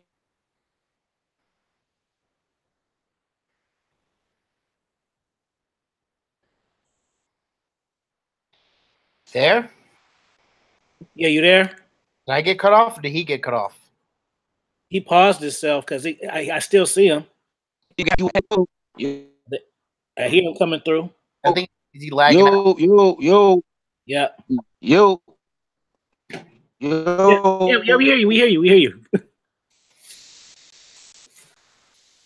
Well, let me talk while he tries to get his situation fixed right there. But going back to it, talking about just how do you implement the All right, what is going on? Anyway, man, what's the last thing I said? Hey, we got you. Let me just finish up what I was gonna say here. But yeah, basically what you gotta do is in order to like improve the mindset to make game part of who you are as a man, you have to just consistently apply these red pill lessons every day. And I would say, in addition, to get your mindset right, definitely be in the gym lifting heavy weights. That'll just get you more in tune with your masculinity, lifting weights and taking care of like getting your testosterone levels up. That'll just genetically have you acting more like a man. That's what I would say. Just repetition of it over and over and over again. Eventually, you'll internalize it and it'll change who you are, and you'll notice when you change. Yo, You back now? yo, can you hear me? Yep. Yo, all right, damn, I had to switch phones and shit. God damn, I forgot what I was saying. Oh yeah, you gotta have your mind right. Basically, what I was saying was, you gotta have your mind right. I'm saying if you got it, you heard that point when I say if you have to use porn to practice, use porn to practice. Like right before you nut, you know what I'm saying? You gotta think of it ways. Hey, it froze on the crazy ass part. Look at you. But he needs to get some high-speed internet over there. Hey, I'm gonna say this: how to improve on your sex game. Holy shit! Just do what I do and stop caring if they're happy or not. Yo, can you hear me? Yep. Yo, I cut out before. Yeah. I don't know. All right, man. If I cut out, it's whatever. Anyway, like I was saying, basically, I said you practice in the gym so that when you're actually in the game, when you smashing, it's time for you to nut. You know what I'm saying? You've practiced enough not to nut at that time. And the reason I say that is because if you could smash a chick out, you know what I'm saying, and you make her nut 1, 2, 3, 4 times, and she's orgasmed 2, 3, 4 times, and you ain't nut yet, she's gonna look at you like you're a god. Why? Because the last 5, 10, 15 dudes that smash nutted in 2 minutes and didn't even make her nut. Now, for you to smash out 15, 20, 30 minutes and making a nut all that time and you're not even nutting yet, she gonna look at you like, she gonna look at her pussy like, what the fuck is going on here? Like, is my shit off? Like, and if you don't nut, the next time she see you, she's gonna be bringing you gifts. She's gonna be doing XYZ. She's gonna be trying to swing off the chandeliers because she's gonna try to figure out like, why the fuck is my quote unquote fire pussy not making him nut? And the last 50 guys that fucked me ain't doing that. So to answer your question, how to get your sex game right, it's all about your mind, man. It's all the mental, man. You can't be. You gotta realize you're the prize, man. You gotta realize you giving dick, you slinging dick. Like when I'm about to fuck a bitch, I swear I be thinking that this bitch really should be paying me for what I'm about to do to her, man. So it's all about your mentality. I used to have the mentality like, oh, yes, she's gonna give me the pussy. Oh, I hope I don't fuck it up and say the wrong thing and touch it the wrong way. And man, like you said, I don't give a fuck. Like I remember I used to care if like her neck is in the wrong way. Now I look forward to having her neck having a crink in it and her being on some like grabbing yo man, don't get me started. Grabbing a fucking don't worry about fucking her hair up. Like if she comes in there and she leaves looking the same way she walked in, you fucked up. You fucked up. So basically, you gotta fuck these bitches the way they want to get fucked, man. You can't be thinking like you can't get out of that Disney fairy tale thinking that they want to get made love to. You gotta caress their hair and caress their cheek and no, man, that's not what they want. Yo, as soon as you get that out your head and you actually try it, like the first time that I put my hands around a bitch neck, I thought it would be like she grabbed me. What are you doing? And no, she smirked at me. That changed my life. I haven't been the same since, man. But yeah, that's how you get your sex game right, man. It's all about your mind. Yep. That's pretty much covers it. Good. You got something you want to say, Lawrence? Yes, I do. You know what? Yeah, it's about the mind. But I'm gonna tell you a little trick I do. What I do is I go into the theater of my mind and practice, like you guys said, hitting her spot. So I go in my theater of my mind prior to her coming on because I got a text message now. As soon as we're done, I'm already practicing that I'm going to hit her spot. Second of all, I prep her through text messages. Third, by the time she comes over here, I already set the mode that it's going to happen. Fourth, when I realize my mindset is already, I'm going to hit her spot. I already train myself not to come immediately. And if I feel myself about to come, there's a technique where you actually pull your scrotums down a little bit because that's when actually the sperm actually shoots up through your penis.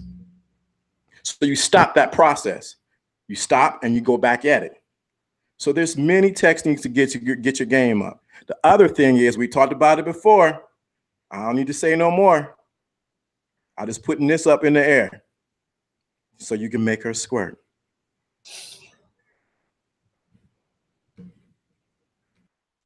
Yo, Lawrence, just so you know, I did my research on that, man. Good looking on that. I appreciate you for that, man.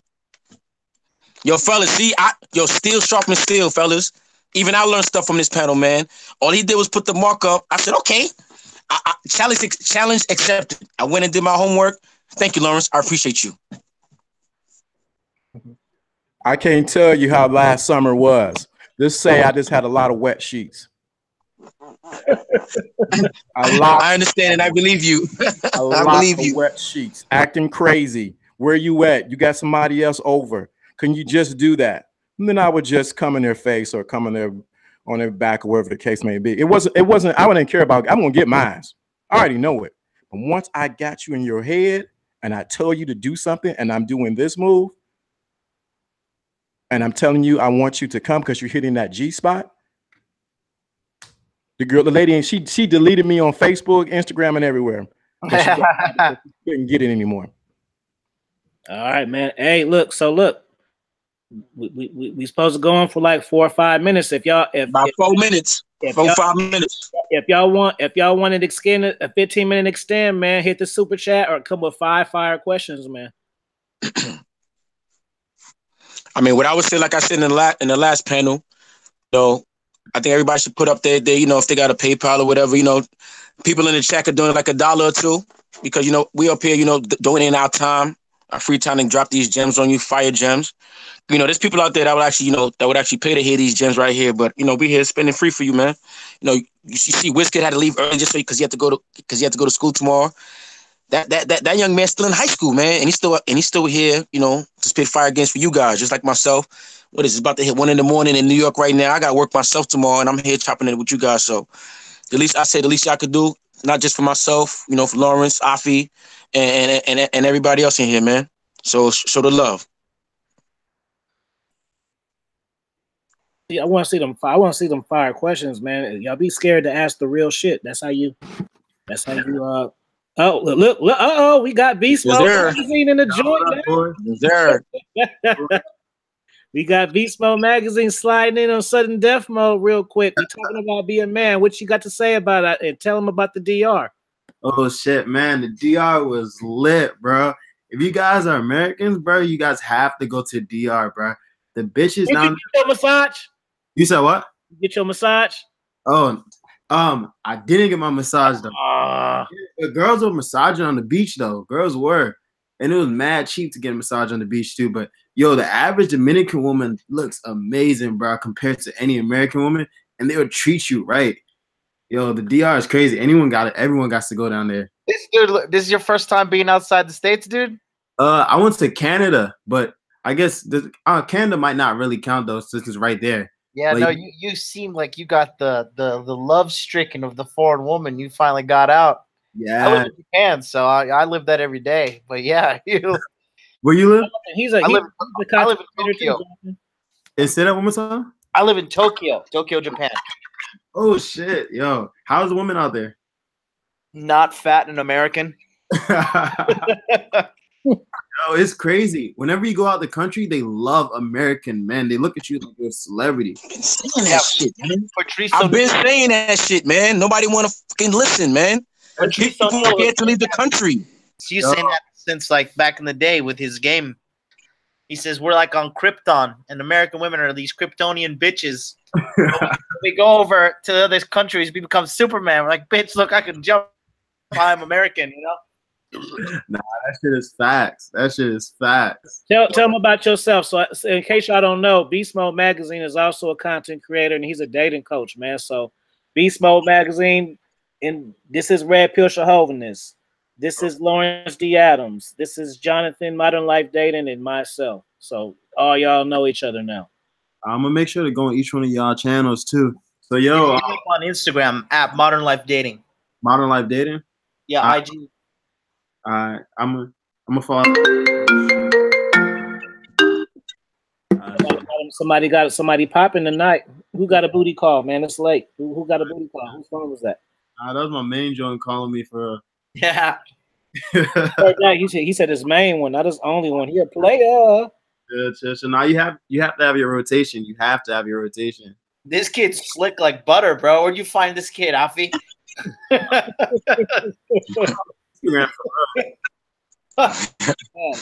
I got vision for game, man. Wherever it is, I like it. You Beast Mode. Matter of fact, since you just coming on the panel, ask any one of us a question, man, that you just could be curious about, or just could be random as fuck, man. You got Red Pill, you got Jonathan, you got me, you got Larry to hit up. I do have a question. I was with some guys earlier at the mall today, right? So like some guys are naturally like socially awkward, right? Some guys aren't blessed with like talking skills, communication skills. How do you help them out? Lawrence, you ain't said in the mail. You want to take that? Lawrence. I was asking to anyone. Like I actually wanted to know the answer to that.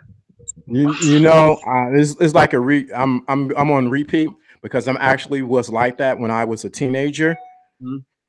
And what I did was I forced myself to face rejection and to constantly go out there. I constantly went out there and just talked. Hey, my name is Lawrence. Well, hey, how you doing? I forced myself out there. The main thing is because we've been talking about mindset. The person has to become comfortable in their own skin. Because if you're not comfortable in your own skin, that throws up a vibe that everyone else around you begin to feel awkward around you. So be comfortable in your own skin, mindset, and then you have to practice. Go out there. Go to social settings that make you uncomfortable. I constantly do that because I'm going, as it was said earlier, I want to go to another level socially. I want to go to different circles, but I can never do that if I stay at this circle or if I never put in the work. That's facts. No, look, but if I understood the question correctly, you were saying if your mans don't got the mouthpiece, right? Is that what you said? Yeah, if he's not able to, like, if he's naturally socially awkward and he doesn't have that God-given communication skills, and then he's probably like an unattractive guy already. I'm speechless. I'm sorry. I don't got an answer for you. Oh, everybody in my circle got the swag. I'm not even gonna lie to you, man. I'm not even gonna lie. So I was like, yo, I'm gonna leave that for y'all to answer, man. Because me, like, just to answer, like me, I'm like the youngest in my crew. In my crew, we probably got like 6 people. We've all been together maybe like 20, 25 years now, man. So me being the youngest, I was always looking to the older dudes and seeing what they were doing with chicks, and it was almost like, oh shit, if they doing it, I can do it.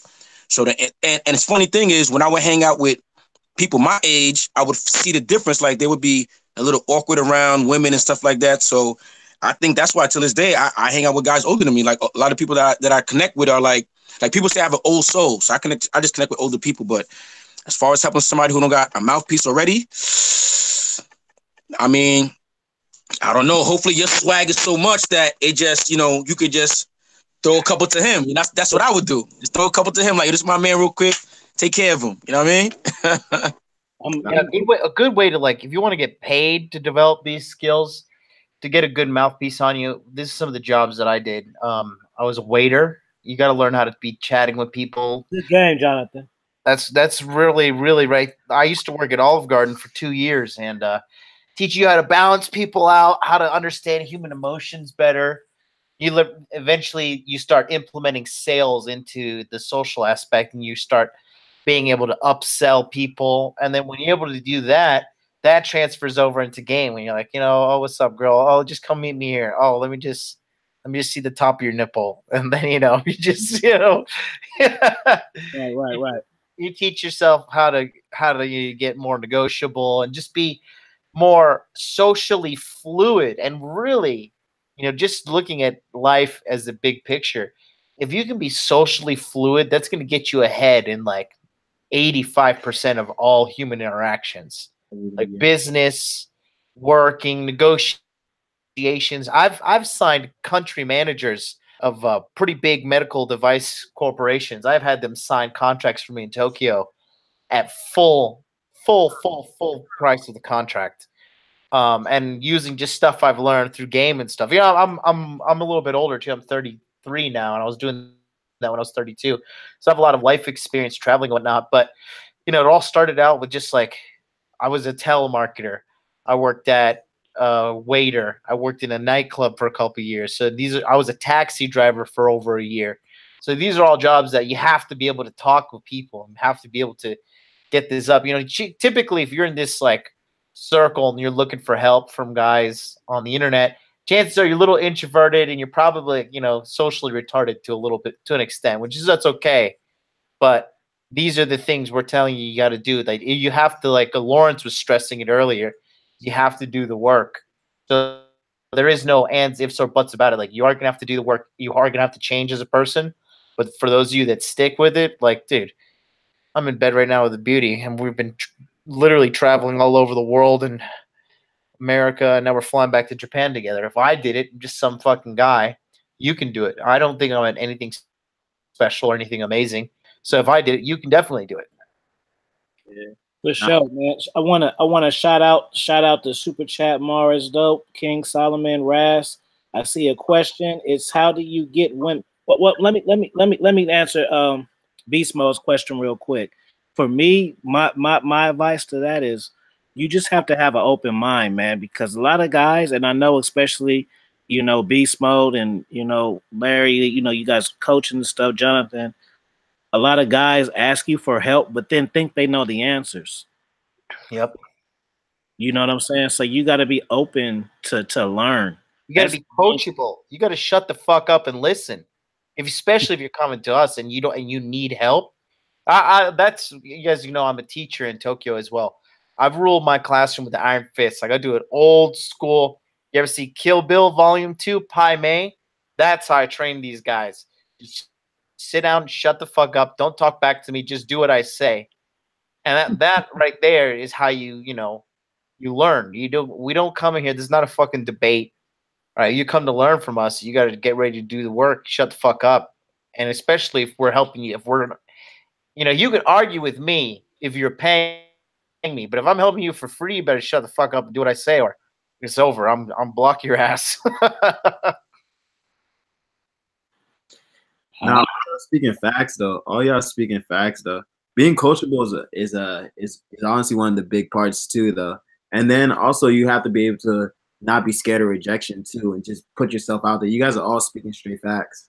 So Beast Mode, let me ask you, since you're new to the game, how long you had your channel for?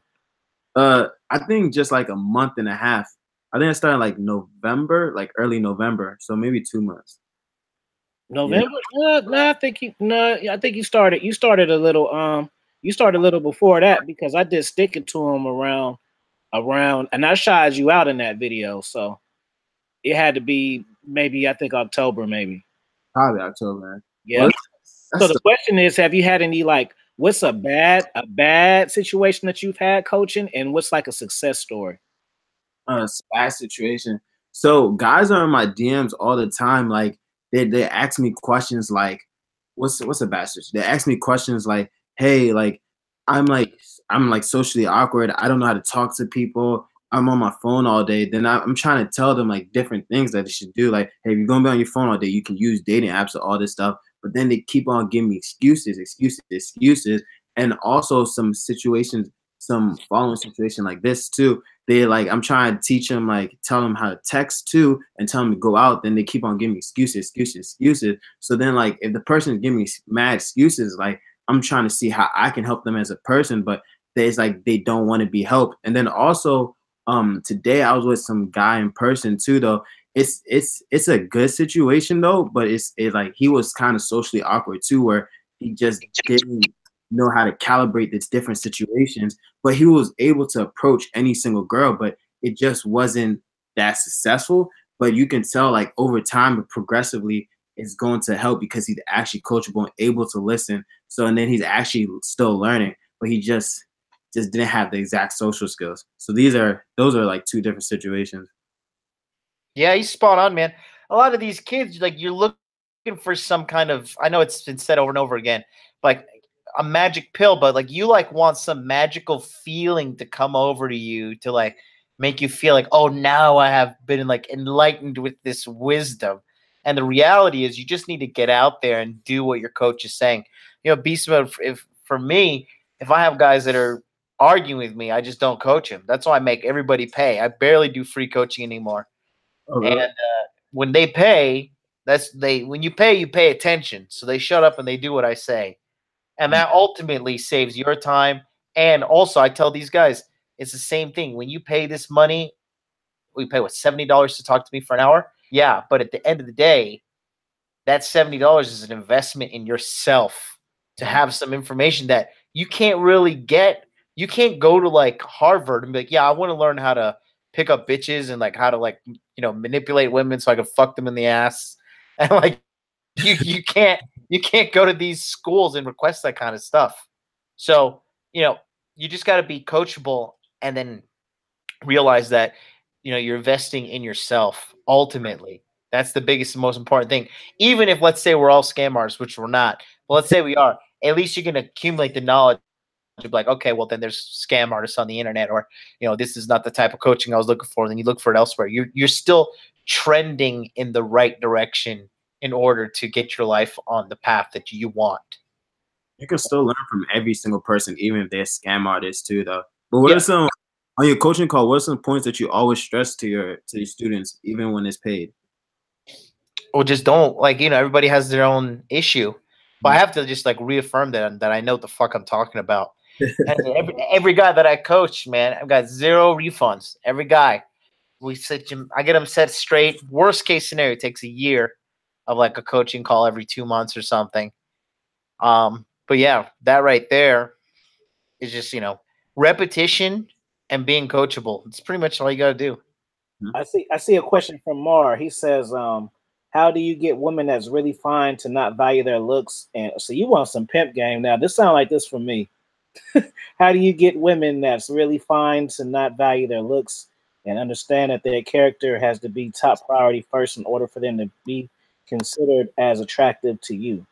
Well, you kind of answering your own question, man. Just let me give you some expert level game differently, right? So I'm gonna give you some game like this. I'm gonna copy and paste the end of the shit that you said.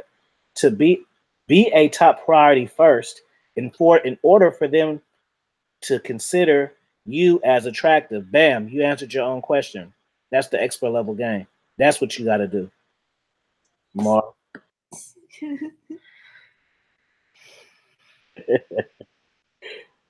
SJ3 says, never feel your rejection for the fact some of these bitches be choosing and losing anyway. They can't handle a man who's about greatness. You are the prize. Good statement. It's true story, man. One thing I noticed about being back in the States is how much like the average guy just pedestalizes these bitches, and these girls are just, they're bums. These girls are just like, they're living in some kind of delusion of safety and superiority. And it's fucking hilarious, like how out of touch they are. Like these girls, every girl, for example, like, well, I was, you know, just got back from the city of Denver, and every single female Uber driver was just like a basket case, like telling me all of her life problems. This one lady was telling me she had cancer and she had to like raise her children on her own. And every single like female woman, like, you know, over 30 is driving Uber and is just, you know, like telling me all of her life's problems. And I'm just thinking, like, how are you fucking dudes pedestalizing all these chicks? These bitches can't keep their fucking life intact, and we're thinking that they're superior to us. It's fucking laughable. I think Lawrence want to spit fire game because I'm an expert at body language. It looked like you want to say something. Yeah. Go ahead, Lawrence. I can't hear you. You on mute. I'm just fixing my collar because it was so on point what he was just saying. Man, a lot of these women in the United States are basket cases, hurt because the guy the alpha male didn't have sex with them. Now they can't have him, so they're going to choose the beta male. I just shut down my Facebook page today because I went off on her. I didn't say I went off on women. I just told her like it was. But my point is this. Once you realize that you don't put her on the pedestal, it throws her off of her spear because she's been told that she is the prize. She doesn't know what to do when she ran across a man who does not put her on a pedestal. When you don't do that, watch her action. Watch what she does. Watch how she gains to get your validation.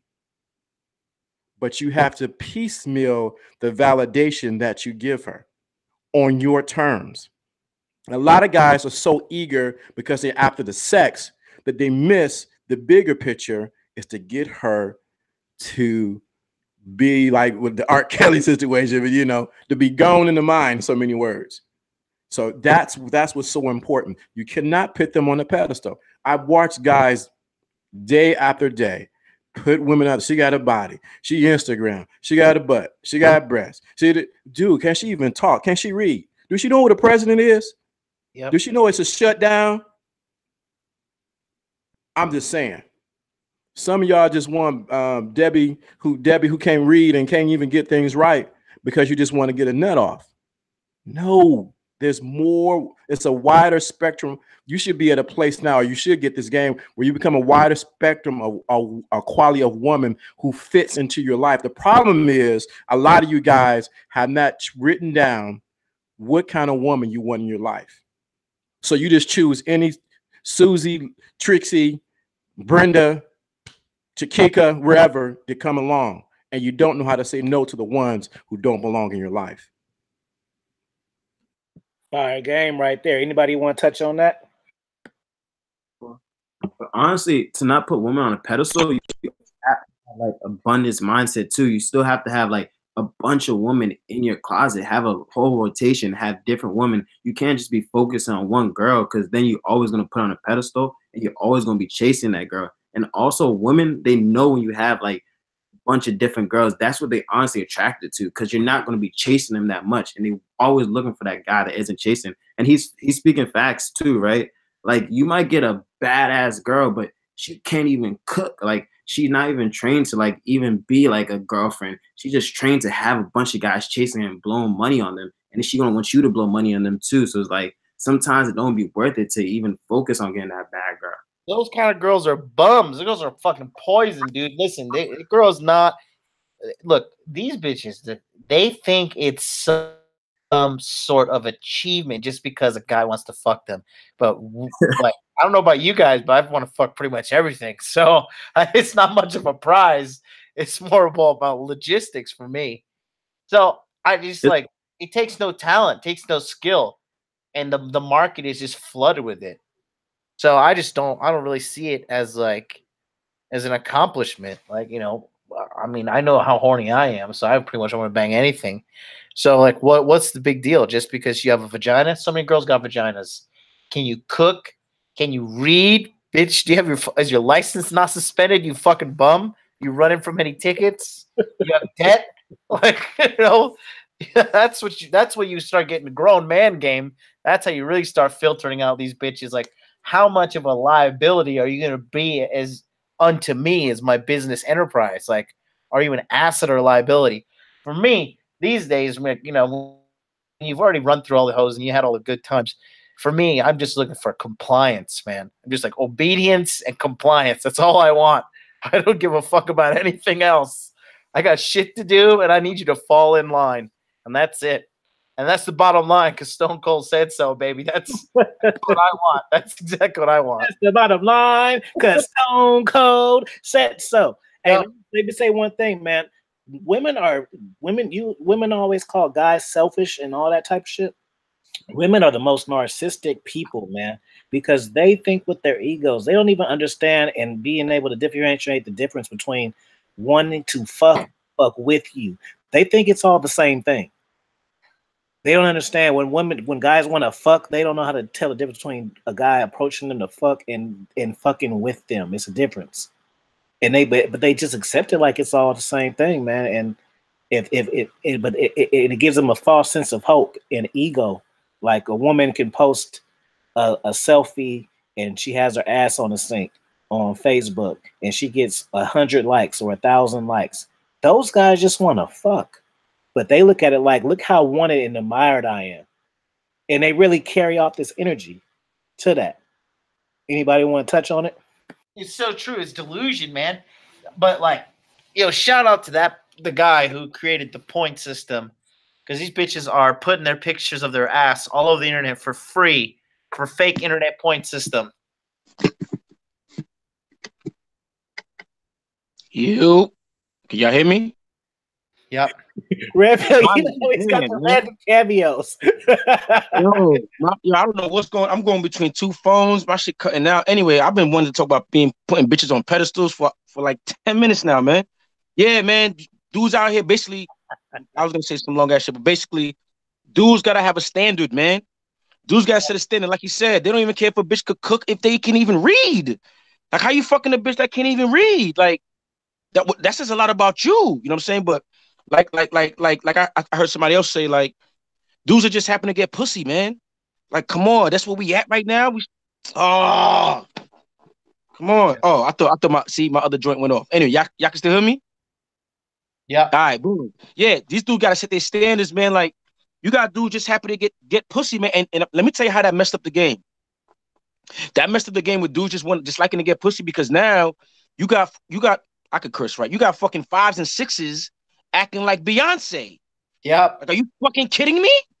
Yep. Yo, some of the way some of these chicks act, I be looking at them, but if I say a word, I'm fat shaming, I'm a woman hater, but I'm like, nah, you look like a fucking booger wolf, and you talking about a dude gotta be 6'4" with a master's degree, 6 figures. Are you kidding me? Yo, ma, okay, I see you got your makeup well done. Good job. Your hair's done. Below your neck, you're about 350 pounds, ma. What's really going on? So the game is done. I don't know about y'all. Y'all may be still hopeful. Like, I mean, I'm good because I have my standards and I know what I like, and I attract what I like. But for my nephew, my younger brother, my little nephews that's 9 and 10, yeah, I feel bad for them, man, because back in my day, you fuck a fat bitch, you don't want to tell nobody about that. Nowadays, you taking pictures on the gram, like, yo, this is my boo right here. That's disgusting. Yeah, I swear, I stay home. I don't need to see none of that no more. I'm in the twilight world, man. Like, yo, 300-pound, fuck the 300-pound bitches. Now we got bitches with mustaches.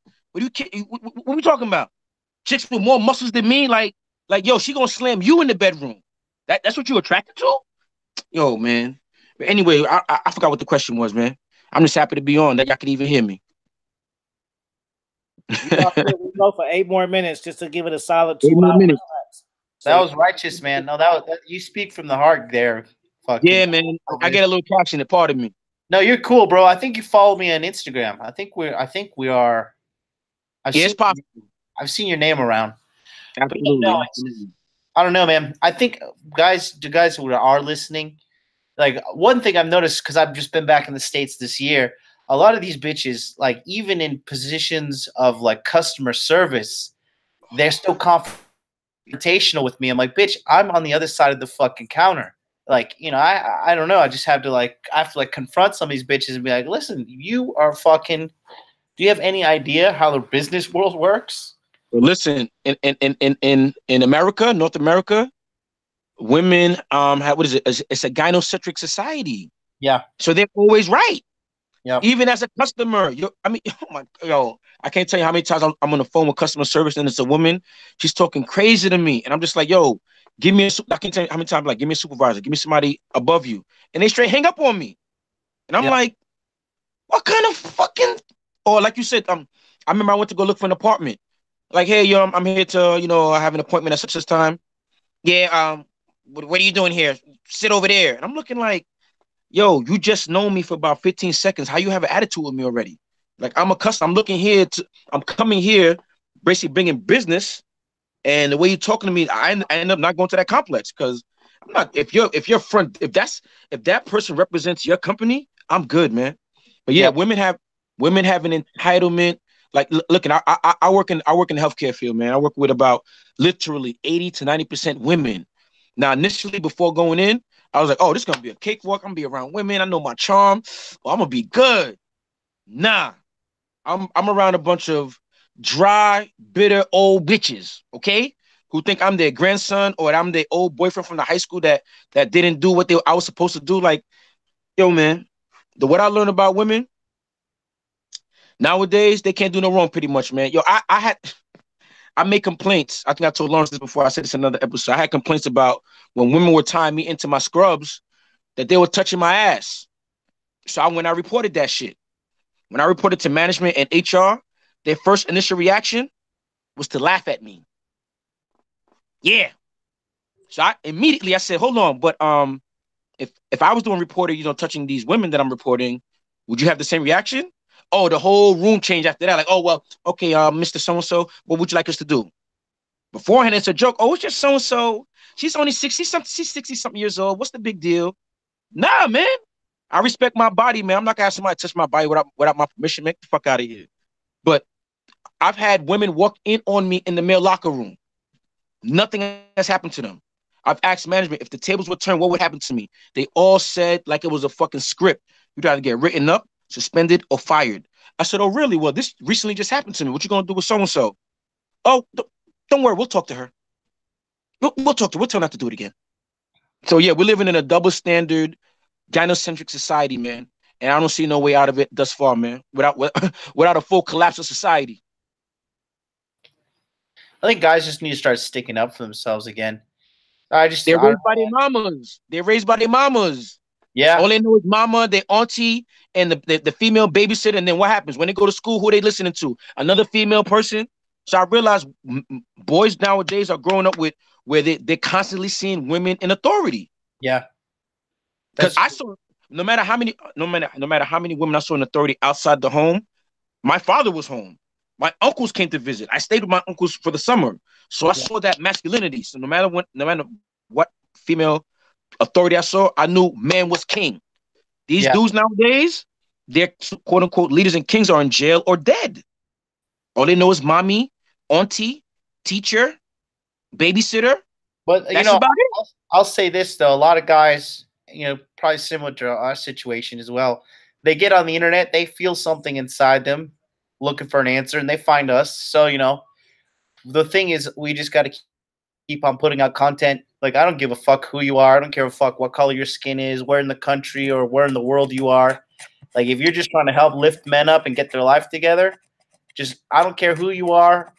That's what we all need to do. We need to make a collective voice and just get on the internet. Even if you got just a smartphone, you just make little videos here and there, or if you got like a little anonymous blog, all this stuff helps out. Because, we are in the United States because, talking about the single mom thing as well. I was raised by a single mom, and I tell you, it's such like single moms try to fag you up. They don't do it on purpose. I just think it's in their DNA, and like that's how, but they don't know how to raise men.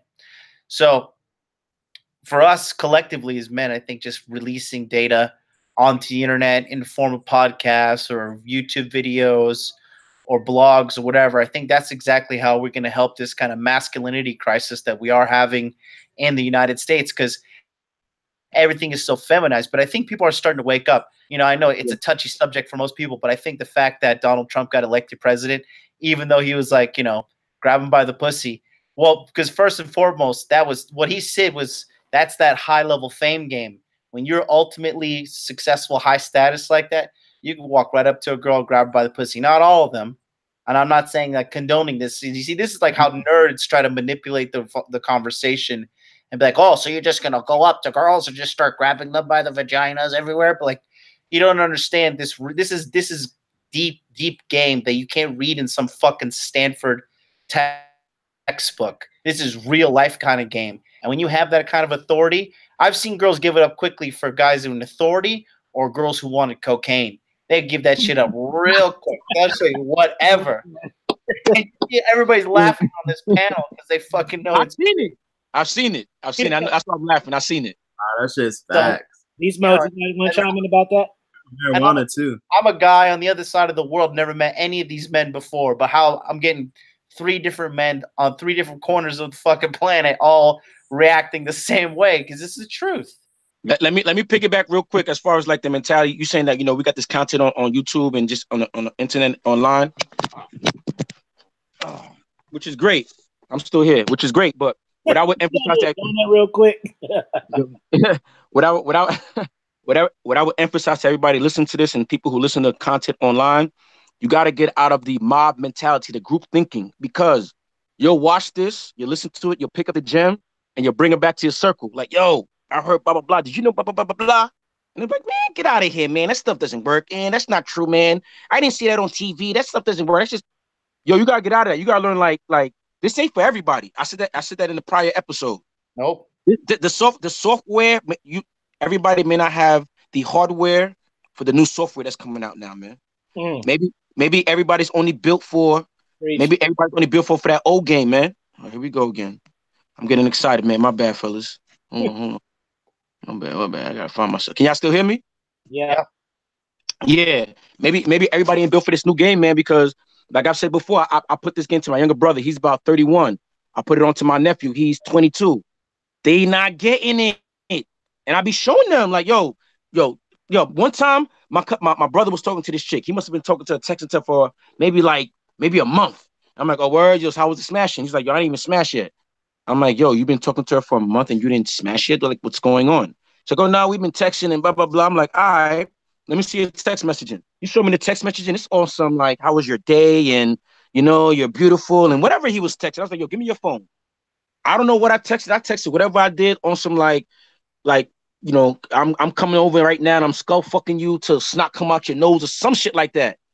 And I gave that phone back to him. He's like, yo, what you do? I'm like, yo, what are you doing?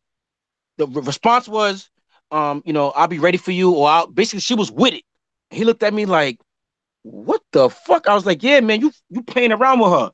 You treating her like she a good girl when she the fucking devil, my nigga. You gotta treat her like the demon she is, man. But I'm going off on a tangent, my bad, man. You got anything you want to say, Beast Mode? Beast Mode, you got something you want to say? Oh shit, not right now. He got a game over.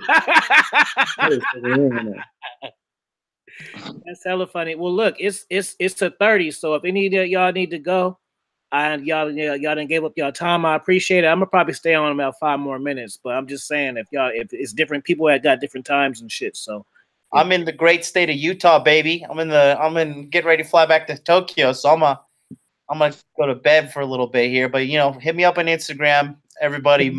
Modern Life Dating. All you guys hit me up. Just keep in touch and just type in Red Pill in the chat so they can just click the link real quick. Will do. Yeah, let me type that in. Just hit me up. Me. And then follow me on IG. Yeah, that's why I'm most active over there. Modern Life Dating. Everything is fucking acting up. Bingo. There it is. Okay, so you see Modern Life Dating, his channel, bam, Beast Mode, and you guys subscribe to each other, like Modern Life, check out Beast Mode. Yeah, I like Beast Mode. Yeah. Beast Mode, I see that look in your face, bro. It's hilarious. You've seen the other side, bro. You've seen the light. Oh, nah. Y'all was speaking straight facts, though. Y'all had me dying, too. All right. We got to do more of these things, bro. It's fucking hilarious. It's funny because game really is. It's worldwide. It's the same. We do them every Sunday, man. Every Sunday. I gotta catch my time zones. Yeah. I know how it is. And it's funny how everyone has like the same sort of game, but it's like different in their own context. You gotta apply it to yourself. Oh yeah. Somebody need to ask me some shit because I got a lot of gas. Y'all missing out. Finally back, man. Shit. Yeah, actually, I gotta get out of here, man. I gotta go save some lives tomorrow, man. Make sure I'm on my P's and Q's. You know what I mean? Because when y'all under anesthesia, you want to make sure everybody who's awake is on point, man. Like myself. So I'm gonna have to bid y'all do. All right. I thank you, everybody. Afi King, as usual, man. Thank you, man. Modern Life Dating, appreciate you. Beast Mode, we're gonna link up. Lawrence D, you already know, man. So Afi King, everybody else, I'm out. Red Pill Chauvinist channel, y'all check it out. Join my Patreon page. I think I put that in the chat also. Join my Patreon page because I put some good content on that too, man. So let's get it, man. We should I'm Afi King. I think we should do this more than once a week, man. I don't know, maybe not so late, you know what I mean? So we could really get some content in, so I could really, really open it up, you know what I mean? Hey man, I'm with it. Twice a week, you know what I mean? I ain't mad. Y'all was gonna have me doing this shit all day. I'm you know what? Fuck it. Y'all want me to go live all week, every day this week with a different show? Because me and Jonathan got our own global game show. We've actually did like 5 drops together. Me and Lawrence D. Adams did like 3 drops together. Me and Red Pill, we have all this show. We got a secret drop, a one-on-one. Yo, Alfie, we need to do some more drops, man. I need to 1 drop with you, man. We need some more of that. You want to do one-on-one? Let's do it. All right, man. So y'all hear it. So now, so if y'all want me to go live every day this week with something special and something different, press a fire sign, man. I'll do it. All right. Well, Yes, I'm out. sir. You guys take care. Let's show. Yes, sir. Yo, Alfie, just hit me with the time, the date and the time, man. I'm with it, man. We're gonna drop these gems on their head. I gotta tell you about the trip anyway, because we never get a chance. Just give me a call. Give me a call. I gotta tell you about my trip to Costa Rica, man. That's a whole different situation. Yo, y'all didn't hear me before. Yo, my man Beast Mode, you say you in DR? Yo, I'm about to go back there in another 2 weeks, man. Is that your first time out there, or what? You a vet? Nah, that's the first time out there. Which city you going to? Well, this Puerto Plata, this is Sua. Next time I go, I'm gonna go to Santiago and Santo Domingo next time I go out there. But Sosua and Puerto Plata, yeah, I'm good there. I'm good there. Where you at? Where you at? You in Sosua, Puerto Plata? Easy, yeah, Sosua. So you went to the strip then? Hold on, I don't want to drop too many gems on this panel. So you went to the strip then? You went to you went to what's it called? The New York Club? I think it's called like New York 57 or something like that. Nah, I don't know what it is. It's like an upstairs joint. And like and a bar downstairs. And a bar downstairs. Yo, with the casino down the block. Yeah, you on the right spot, man. Yo, damn, I don't even want to. I ain't. Matter of fact, I'm not gonna say nothing on this panel, man. But yeah, yo, hit me on the DMs or whatever, and I'll put you on, man. Like some spots you need to go to, and you know how the game is out there, man. Okay, they hustle out there. I'm gonna tell you right now, they hustle. 3 more minutes. I got something for you. Hey, yo, let me say this to Beast Mode, man. Hey, yo, if you like DR, you're gonna love Colombia. Okay. Yo, I heard about Colombia. Okay? Listen. No, if you think DR is like I like DR, Colombia is my second home. Like I've been there we almost in the double digits now. How many times I've been over there? Like, woo! Like Alfred, I just came back from the Medellin fashion show, man. Oh my god. Yeah. Check out my video on travel stance, man. I did a matter of fact, I took that shit off. Put that shit on my Patreon. But one of my videos called Travel Stamp. Check that out, man. I document a little bit of my trip in Colombia, Medellin, Colombia, man. Bet. I'm gonna check. Medellin. That's a whole let me get off. I can talk tonight about Medellin. But yo, everybody, have a good night, man. Appreciate y'all. Yeah, I'm about to be off too. I got work in the morning. All right, man. Yo, thanks for having me on, bro. No problem, man. Good night, y'all. Watch what happened though. It's Lawrence. Go ahead and Lawrence. All right. Well, I didn't get Lawrence's channel. Do you comment Red Pill? No, it's Lawrence. Go ahead, hook him up. It's Lawrence D. Adams on Instagram and on YouTube. All right. I'm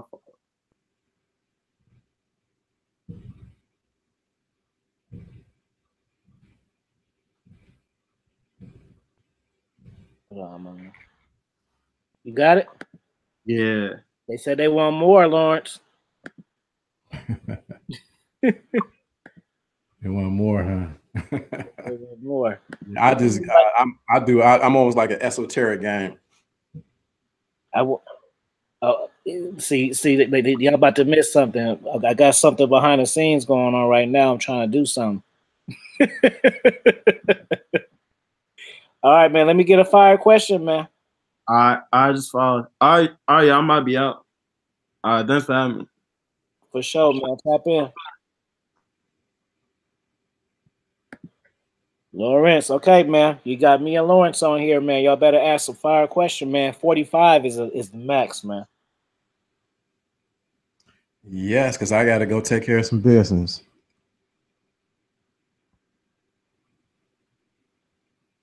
So that's 7 minutes.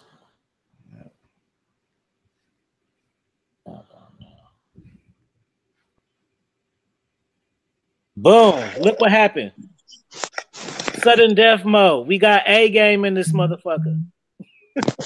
All the way from London, man. This is a fire stream, dude. Where y'all getting this shit?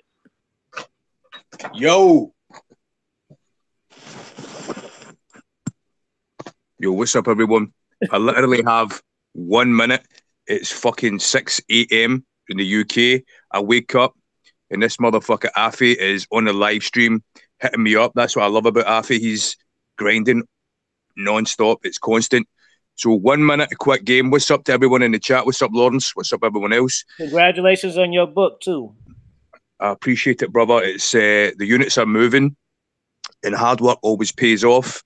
It comes from experience and reality. So what I want to say is, real quick, Afi said this podcast, this live stream is about being a man. Being a man, you have to be responsible to yourself, and that means you keep promises to yourself, and you be a leader. You lead by example for your family, for your friends, for your community.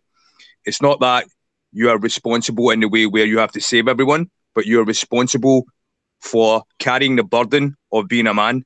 Being a man means you have to be comfortable being uncomfortable. You have to be in control of your emotional nature, and you have to face your fears, and that's responsibility every man has, whether you're alpha or sigma or whatever. So if I have fears and if I have an emotional nature that is conditioned, I have to step up and face it, and I have to take pleasure in awkwardness and facing my fear. A man's responsibility is being comfortable in discomfort. That's what it's all about. When we was in that motherfucking jungle and we had to eat and we had to make sure that our offspring survived, ain't no time to start crying and wondering what the fuck to text a bitch and what the fuck you're going to say to a bitch on a fucking date. It was about handling your business. And the last thing I'm going to finish on this is, there's a lot of guys online that say they live a red pill life. A red pill life is your perspective, and you have to carry that in everything you do. You don't have to shout about it at your work or whatever, but you have this outlook and discipline, and it cannot be moved. If there was a fucking media scandal, my perspective would stay the same. I will not let some bullshit reporter or some dude pushing a pen or some societal condition move me from my mission and my perspective as a man. As long as I live by truth and I know that God is behind me, my higher power is behind me, and I'm doing this to benefit me, it's coming from a place of positivity and abundance, there's nothing that should move you, because truth cannot be moved. Now, on that note, I got to go.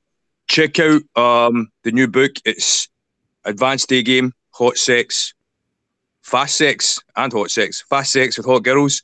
Afi, I would appreciate it if you could leave a link in the chat and let them know where to find the book. If you basically go on my page, and there'll be a video titled Advanced Day Game, Fast Sex with Hot Girls. Click on that, go on the PayPal link and purchase a copy. I've mentioned Afi in it, I've mentioned Lawrence in it. So it's total experience and reality. And big up to everyone. God bless. I'm out. All right, man. Call me tomorrow, man. I shall. God bless. Peace out. Peace. Peace. I'm about to put his channel in the chat. Y'all just give me a second. Lawrence, you take it real quick while I rig up his channel real fast. No problem. Yeah, so somebody asked a question, can you mix red pill with Christianity? And the answer is yes, but you got to realize when you mix it with Christianity, it's going to go against what the church teaches. So a lot of things that you hear in red pill is going to be go counterproductive to what is taught in churches, not per se Christianity. Because how can Jesus was ever a beta male? He was completely alpha. He pulled 12 men together. I'm just saying, giving examples. So, but it can be pushed together. I'm more of a sense of coming with it with more of a spiritual side of it than more of a Christianity side, even though I'm classically trained in Christianity. Hope that answered your question, Ellis Jackson. So I just posted D.W.L.F game. That's the gentleman who just hopped on. Agame. His name is Agame, but his channel is D.W.L.F game. He's out of London, man. So I just put his link in the chat for y'all. So y'all click on that link and subscribe, man. You know what we really need to do? We need to have a back end. We got to talk offline. I just thought of something. Okay, we'll just talk once we cut it off. Yeah, I gotta go soon. I gotta go pick up. Make a pickup. My 29-year-old. Okay. Just give me a holler tomorrow, man. We'll chop game, and you can tell me whatever you need to tell me. Yeah, definitely. Spirituality. Somebody asked spirituality versus religion. Religion will keep you in a bind, versus spirituality will actually free you. So in essence, I can flow in any church because I've been classically trained in that. But that doesn't take away my red pill mentality and how I view life. That's what's up, man. So, yeah, man. You checking out? Yeah, let me go pick up my little 29-year-old so she can spend the night. Hey, let me give y'all a tip. Just because I said I'll go live every day don't mean I'm going live for 3-4 hours. Let's get that one straight. So y'all got to pick up more often lives, or it's gonna be less time. I'm telling you that right now, because I ain't staying 4 hours every single day. Put your stuff in the chat, Lawrence. I'm gonna put again my that one show. Let me put that link to that one show about you setting your kingdom up. Hold on, y'all need to subscribe to him right now. Let me go to his stuff. I want to see his shit jump right now. Because I forgot. Oh, it was so much game I didn't No, do it right now. Man, they're getting all this for free, man. The game is not told. The game is not sold. It's told. It's sold. I need 2 more subs over there, man. Matter of fact, if you don't get your 2 subs, I ain't going live every day no more. I'm taking it back. 80. We need 85 before I get off this motherfucker. Y'all go to his shit and subscribe to it. That's how y'all get the lives every day. I'm going to your page. I'm looking too, and I'm refreshing. Okay. All right. So when I don't go live, it's y'all fault because y'all not listening. They think I'm playing, but I'm dead ass serious. Right. Because they got That's this. Why it's really funny. What's crazy? They got this good game, but don't want to pay. Nah, man.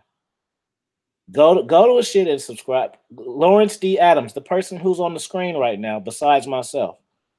Okay, just sub. You got one. Hey, SJ3, he got fire content too. I'm good. I'm about to. I'll definitely sub back. Okay, well, I need another one. Just one more, so I can go get my 29-year-old. Then all he needs is 15, and then he can go get his live shit off. Right. When I get my live one, it's over.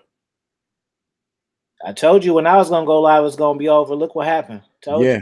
Definitely, it's gonna be over. Look, bam, there we go. You got it. Yeah, appreciate it. See, that's what's weird. Look, we've been on here for 2 hours, and they'll just listen to you. Because you want free game without paying the price. At least subscribe though. Yeah, that's the price. That's a minimum price you can pay. You're supposed to be like, when y'all come in here, y'all supposed to just like as soon as y'all listen. As soon as y'all come in, y'all supposed to press like, just like automatic. You know what I'm saying? And be friendly. That don't mean if it's more y'all that's just sitting around, subscribe to them too. That don't mean y'all got to stop at 85. Let's get this shit to 87 then. Fuck it. Come on now. 87. What is that? Please explain the importance of each man should apply game and red pill lines with.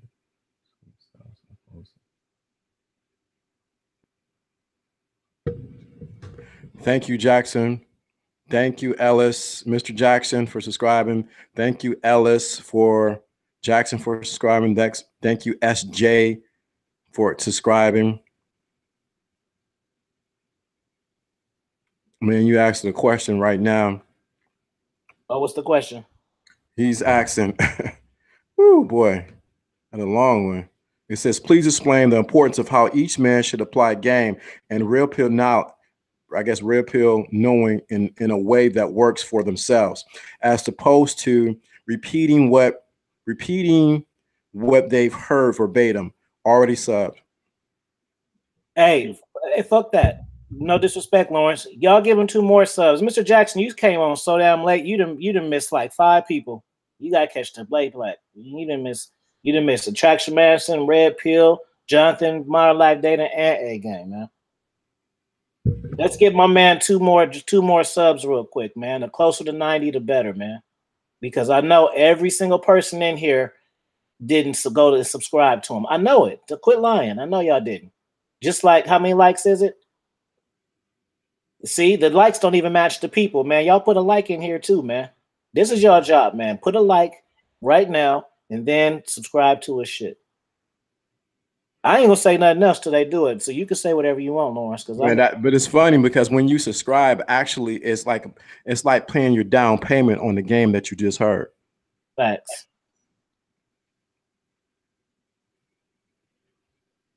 All right, Man. they just go Lawrence D. Adams. Lawrence D.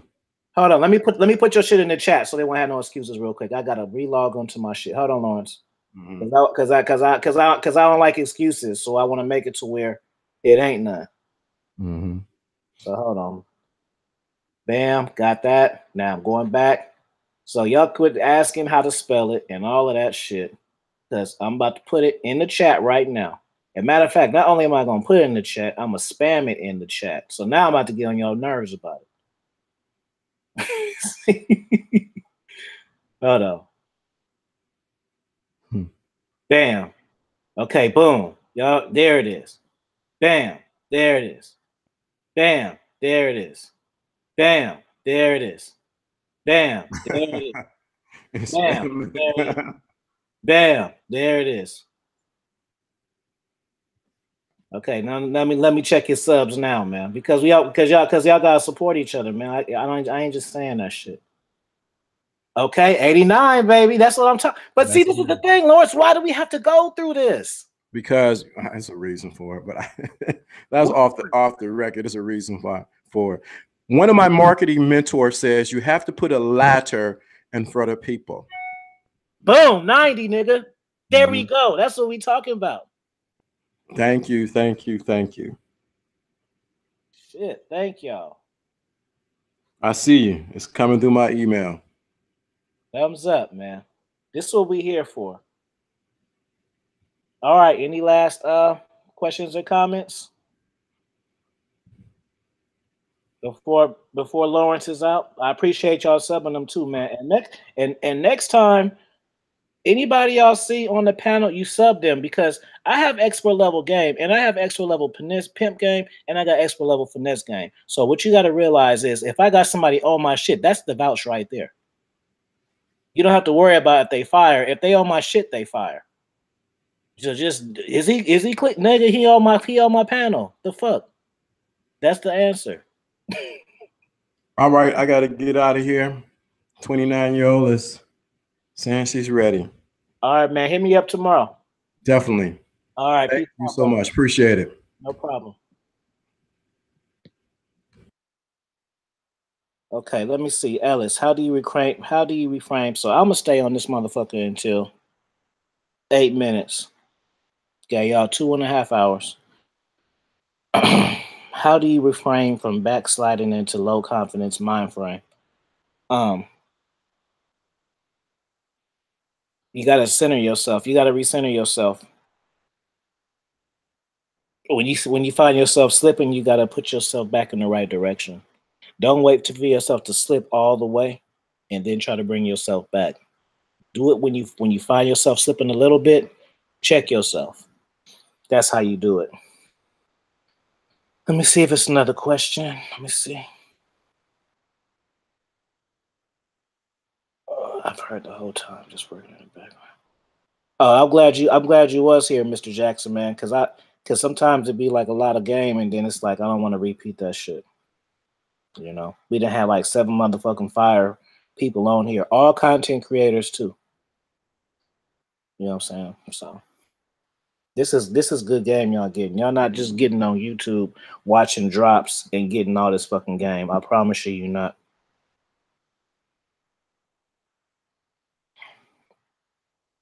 Something. Yeah, got a couple more minutes. My ass got to go to work tomorrow too. So ask some fire shit. Matter of fact, I'm gonna give y'all 2 more minutes. Yeah, do it daily. So put a fire sign if y'all enjoyed this chat, man. I did. Y'all enjoy the shit? Every Sunday, man. I didn't go last Sunday because I was out the country. That's the reason why. As soon as I'm back, you see me back at it. All right, man. I'm gonna do a 60-second countdown before I click the stop broadcast. So, in order to stop the stop broadcast, ask some fire shit. Because if y'all ask some fire shit, I'm gonna want to answer it. So that's the whole thing. Yeah, I'm glad y'all enjoyed it, man. Share it with somebody too. So how I gotta put on here? A D.W.L.F game was on here. Beast Mode magazine was on here, and Jonathan from Modern Life Dating was on here, and then obviously Lawrence D. Adams, Attraction Mansion, and Red Pill Chauvinist was all on here. Thank you, King Solomon, for the super chat. That's my BOA voice. Thanks, King Solomon, for the super chat. Alfie Kingdom, does reading books improve your mouthpiece with women? It can. Reading books just gives you a better understanding of what the fuck is going on and how to respond to it. But you still got to practice. You can't just read a book and then as soon as you finish reading the book, you step outside and you're just knocking hella bitches. Like, it don't go like that. You gotta practice. For the super chat. My man be away. King Tao. Oh, okay. So you've been watching this whole time being quiet, huh? You gotta wait. Why you wait until I'm about to get off? Now you want to ask. This whole time you didn't want to ask. But let's see. It says, how's going to the DR? How is going to the DR real game when the females know these going down there to hit? Let me say that again. How is going to the Dominican Republic real game when the female, because when you go to Dominican Republic, anywhere you go, females know you want to hit when you holler at them, fool. Shit. Would you tell a girl I like you? Let me give you a call. She know you want to fucking hit. Then it don't matter where the fuck you at. If you in Idaho, Ohio, Eskimo, they know you want to fuck. So that's your question. So wherever you at, if you got game, you can fuck bitches. You know. So King Tao, come with another one. You thought you stumped me? No, you didn't stump me. King Tower, it's your turn to stump me. Ask me some good ass shit. Cause I know you thought you was gonna stump me with that one. Nope. I'm too slick with the words, nigga. I'm the slickest on the West Coast. Ain't nobody fuck with me.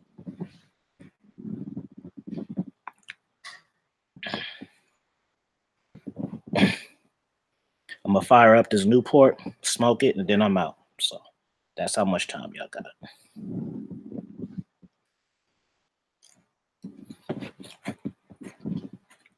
Where my lighter at?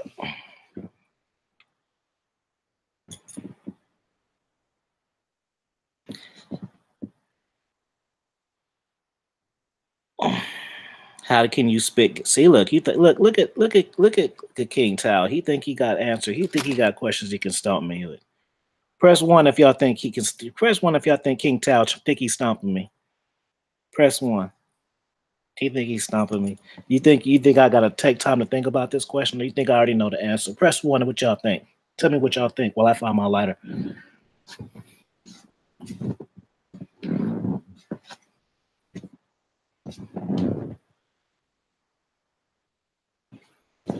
What did I do with it? Damn.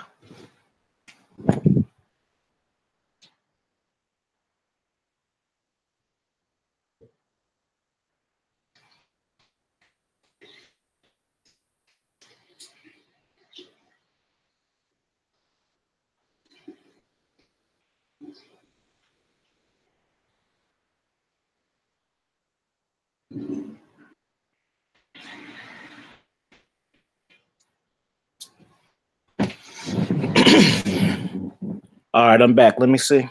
Let me see what the chat beholds.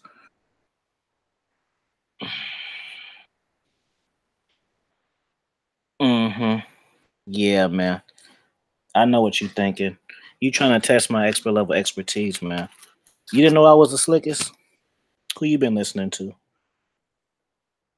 You should have already knew. So he says, how can you spit game when they don't speak the language? Okay, so when you got expert level game with me, like me, you learn gestures in body language and eye contact. That's how. See how easy that was? Just like in real life, motherfucker. Because guess what? This where the expert level game come in. If you don't understand body language, eye contact, the way a woman speaks to you, then guess what? You're speaking another language already. You see that? You might as well be speaking Portuguese because you don't know how to pick up. You don't know how to pick up on this shit. You see? So if you don't understand game, then you don't understand any language. Right? If you got a woman who speak English, dude, and you don't understand all the shit that I just said, you speak Chinese. You don't know how to communicate. You see what I'm saying? So try again. One more time. Did I get him? Yeah, you know I just like to talk shit, man. Yeah, I do got the sauce, man. My trip was dope, man. I talked about who was I on? Matter of fact, I was on Ever Overton shit, and I called in. I told him about the trip. That was on his last live, not his live from today, but the one from like yesterday. Trip was dope, man. The trip was dope. The trip was dope. We'll have to talk about it another time because that's like a see King Tao. Wait, who asked me that again? Let me see. Eli. See, Eli trying to bait me. He knows if he asks me the right questions, I'm gonna stay on 10 more minutes with a question like that. Let's see. Women in London more receptive to black women or no? Yeah. They like dudes over there. They like black dudes. There's a lot of sisters. They got bodies like sisters, man, out there. Personally, I like Amsterdam better though, but it all depends on what you looking for and what you like. Because everybody, you know what I'm saying? Like I go to foreign countries and shit to experience foreign life, not just to fuck bitches. I already know I'm gonna fuck bitches. I don't have to even like. I don't have to like think about it. Like, ooh, am I gonna? I already know I'm gonna fuck bitches. All I gotta do is go outside and meet hoes. Infinite Peak says, "How should I go about keeping this thought in my rotation?" That's see. This I already know I'm gonna want to answer this question, and I didn't even finish it. I appreciate that, King Tao. I feel I'm the GOAT too. You know, because I feel like I feel like I fuck the most bitches. I do the most shit. Man, I travel more than the travel niggas, man. I'm fucking they ass up. I dress good, best looking. I mean, fuck. YouTube, I produce fire ass shows. I don't just have random people on here talking random shit. It's a theme to everything that I do and a purpose for it. You know what I'm saying? Oh, my bad. How should I go about keeping this thought in my rotation as I really see sending choosing signals without over pursuing? And how do you keep focused on your purpose in the age of social media? Okay. You want to keep a thought in your rotation. Well, the thing is, it don't sound like she's in your rotation, really. It seemed like you want her to be in your rotation, because if she was in your rotation for real, you wouldn't be thinking about her choosing signals. See, when your woman is in your rotation, you're past is she choosing or not. She's in the rotation. So that you just told me that she's not really in your rotation. What she's in is she's in your circle of bitches that you call. So that's not the rotation yet. Rotation is when you already talk to her, and she's pursuing you. Thank you, Whiskey to Don. You wouldn't be pursuing her. That's a whole different thing. She's in your rotation of texting and calling bitches, but she's not in your rotation. You know what I'm saying? And I'm not clowning. That's just what it is.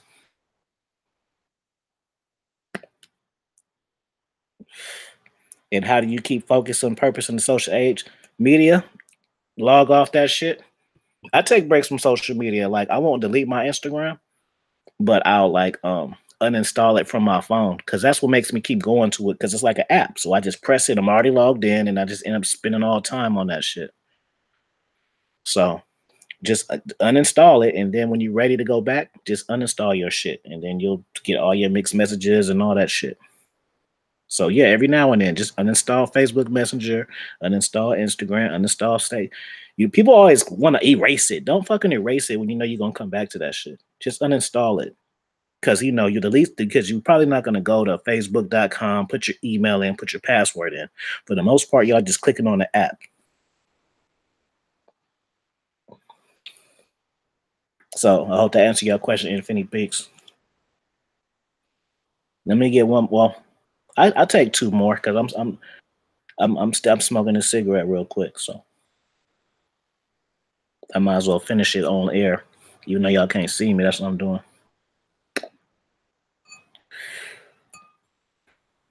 I ain't been to work in like 20 days, man. Tomorrow gonna be hell.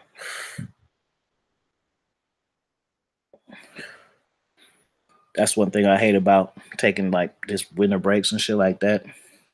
The first day always be annoying. Like, man. Last day I went to work was like December 21st or some shit like that. So it's been like 2 whole weeks, like 20 days. Yeah. Let me look how much cigarette I got left. I'm good for like 3 more questions based on this Newport. And to answer y'all questions too, I'm gonna answer a question that y'all haven't asked. Like I don't now there's a whole thing with the manosphere and shit about lying to hoes and shit. I don't lie to women, but I don't tell them I smoke at first. That's one thing that I don't do. I don't tell women I smoke.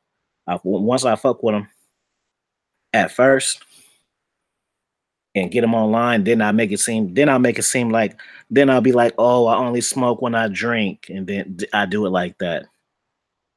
But I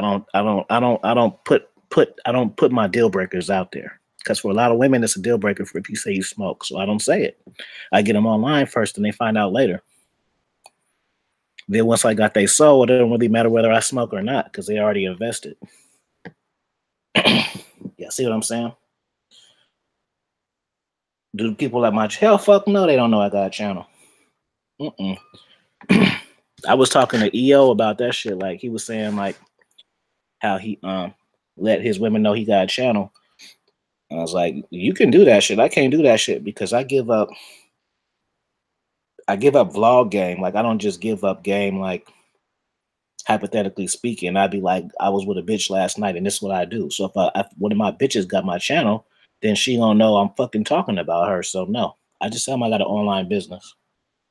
And then that also keeps me busy to where when I don't talk to them, I'll be like, man, I have my online business. I had a client, you know.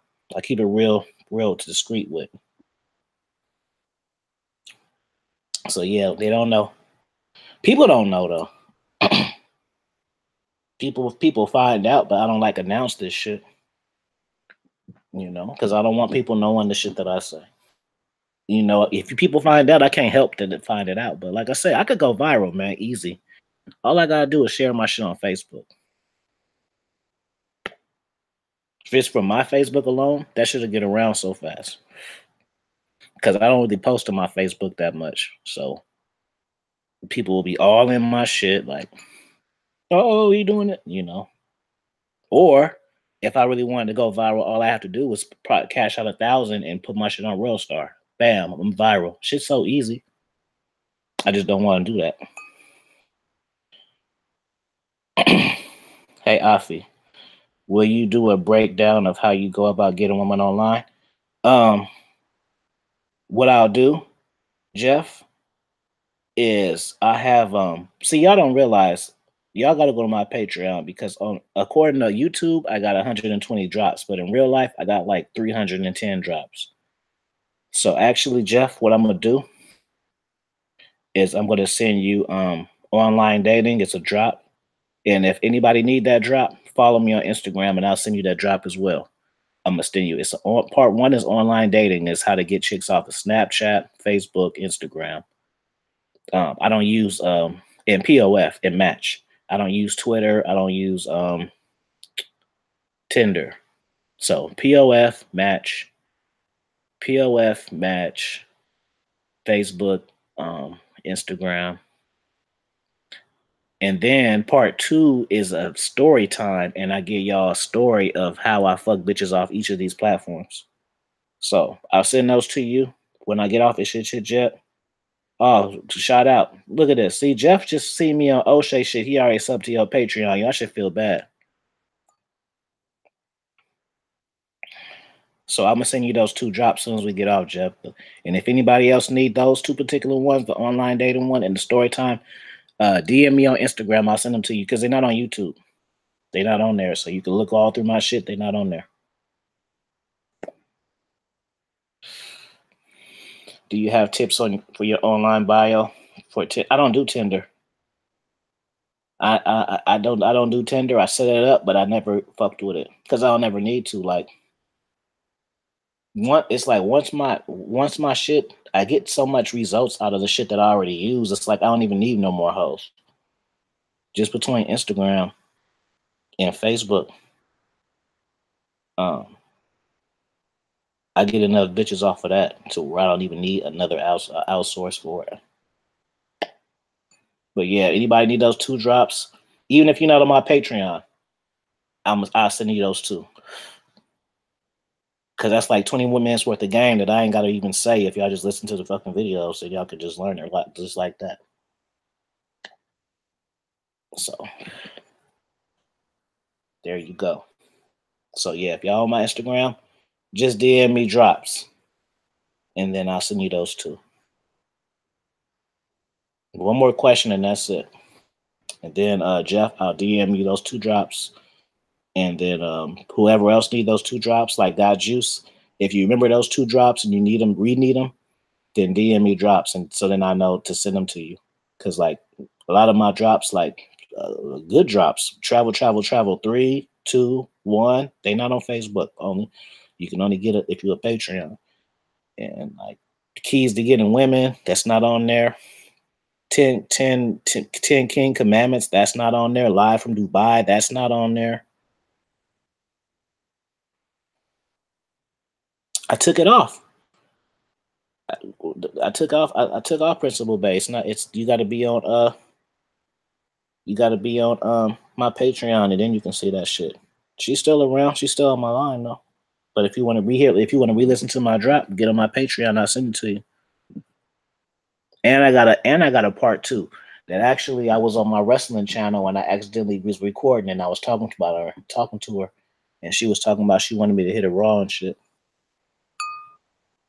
Only a few people heard that. Like Ray heard it. All About a Dollar heard it. It's on my wrestling channel, Expert Level Wrestling. It's not even on this. It's not even on this platform. So yeah, that's what's up with her. Anything else?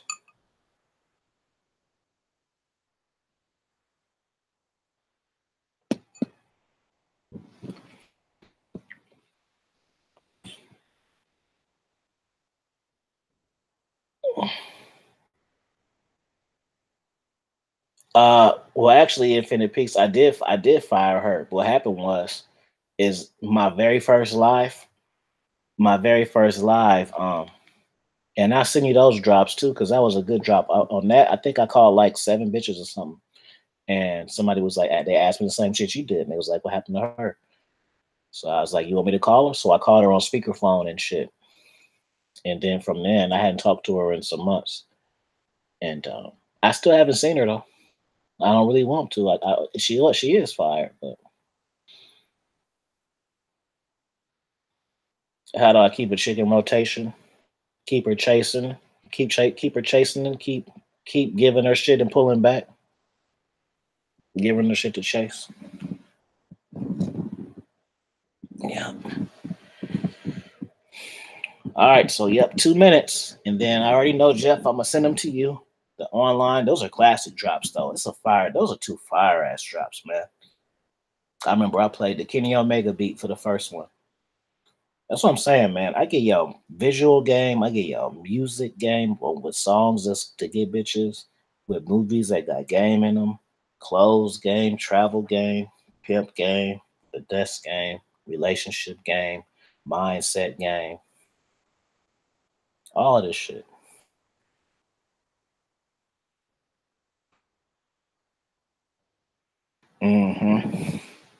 Yeah, Ellis, if you DM me on Instagram, I'll send you the part 2.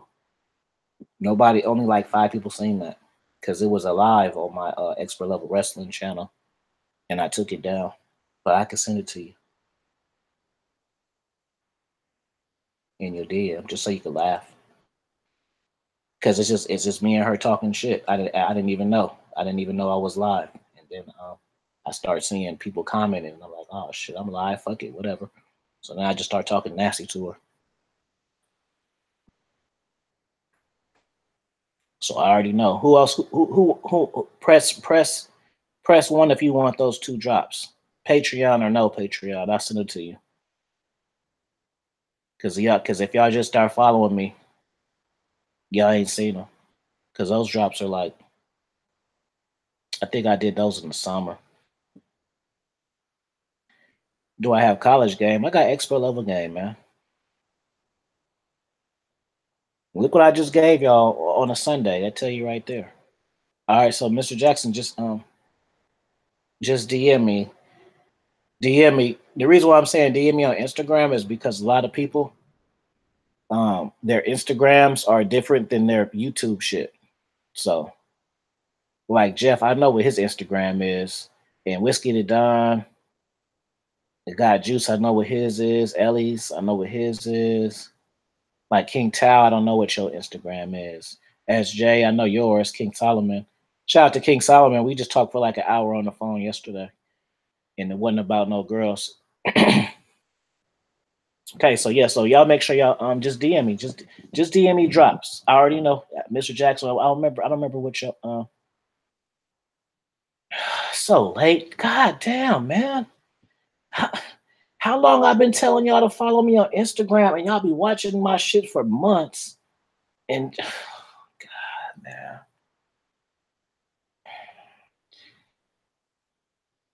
Y'all want more chicks, man. Y'all gotta start learning how to listen, man.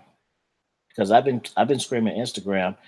If I take a month off, you gonna think I'm catting off and shit. And really, all you gotta know is if you follow my Instagram, you'll know what's going on. Plus, you might see some naked bitches and shit, man. I be posting little. I didn't got hit on my stories, man.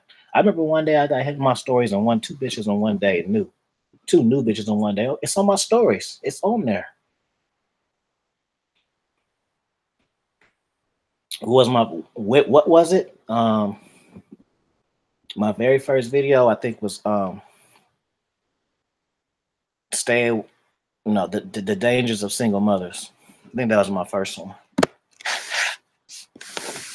Yeah, my first one was it's hella funny. It's like hella dark. You can't hear shit I'm saying.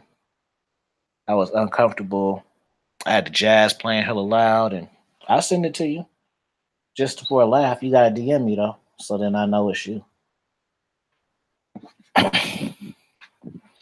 So right now, when I get off of here, Jeff is getting some DMs, and Mr. Jackson is getting his DMs.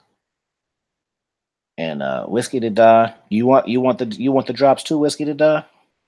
King Solomon, he didn't seen all my drops. King Solomon, tell him, King Solomon, you remember my fucking internet dating drop, and then I came with part 2 with the story time. Tell him that shit's fire. Yeah, you need to start dropping content. I started my shit in April, but I didn't really start till May. Like I started my shit, but I wasn't like dropping shit at first.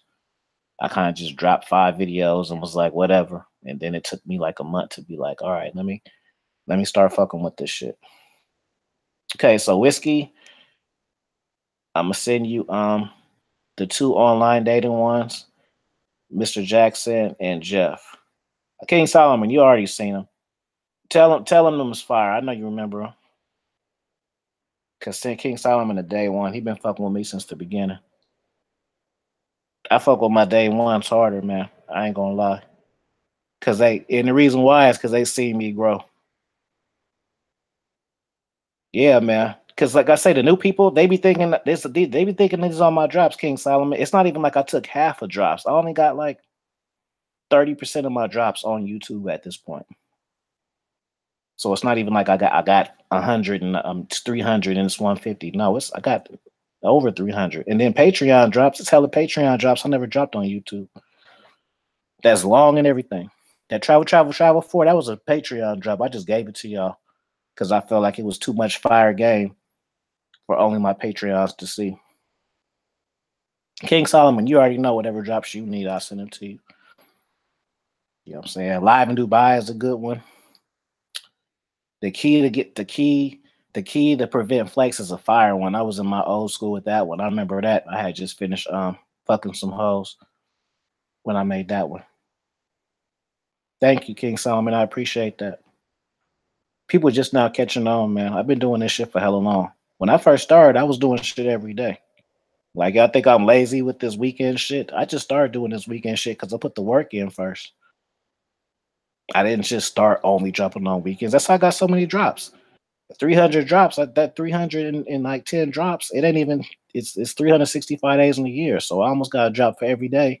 And it's still only like 4 more months for it to be a year. That's 8 months. Did I get that right? Yeah, like 8, 9 months. So that tell you how much content that I was putting out. And I'm sad though, because like all my content, King Solomon, my shit at the beginning was different. Like it was like all car videos, vlogs and shit. It wasn't even like podcasts and shit like it is now. It was just me in my car talking shit on my way to bitches and coming from dates and shit like that. Like travel too. What's that drop in the mink by the window, I think? See, they ain't even see King Solomon. They ain't even seen that. Y'all should be ashamed of yourself. Y'all miss so much good stuff. Y'all got to get on my Patreon. That's she's never yours. He talking about a drop. She's never yours. It's only your turn. And I had the mink on in China in the suite giving y'all that game about how I fucked my ex and shit. And how I fucked this Mary broad. I still talk to her too.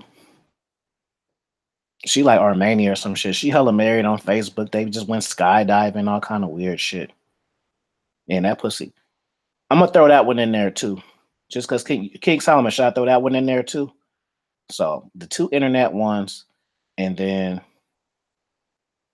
she's never yours, it's never your turn. I'm telling y'all, because y'all can't find them on YouTube. Y'all can go through all this shit a million times. Y'all not gonna find it. All right, man. Well, I appreciate y'all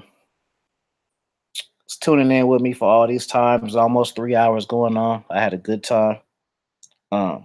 So for the people who DM me right now and put drops, I'm gonna send you She's Not Yours. It's your turn. That's a classic. If you knew I know you ain't seen it. If you knew, you ain't seen none of these. And then I send you the internet one, and then the story time internet one. Just on love, just because y'all stayed up with me this whole time. You feel me? I just got your request, Mr. Jackson. Yeah, I'm gonna send you that one. I'm gonna send. Okay, look, King Solomon. You know what? So, matter of fact, if you DM me, I'm gonna give you 4 drops. I'm gonna let King Solomon tell me which drop to give y'all, and then I'm out. If you can remember, you see how I remembered that one. So even if you don't remember the name, that's how classic the drops is. I can remember just what he said. I know what it is. So we got both the internet data ones. She's Not Yours. It's your turn. Fire ass drop. Stick it to him. Like which one should I do, King Solomon? Keys to Getting Women. That's the Meek Mill one. When I went crazy with the Meek Mill shit. Pick King Solomon and then we out. So Jeff won him. I'm trying to get this right. Jeff won him. I don't know SJ if you won him. But Jeff won him. Whiskey the Don want them. Mr. Jackson want them. So that's 3. Am I missing somebody? Am I missing somebody? Tell me right now. Before I push stop broadcast, I'm trying to ask y'all. So right now I'm giving 3 of y'all 4 drops. Okay, Ras, you need those? Okay. I'm gonna send you those 4. The one with Cameron playing in the beginning. Cameron playing. You talking about stick it to him?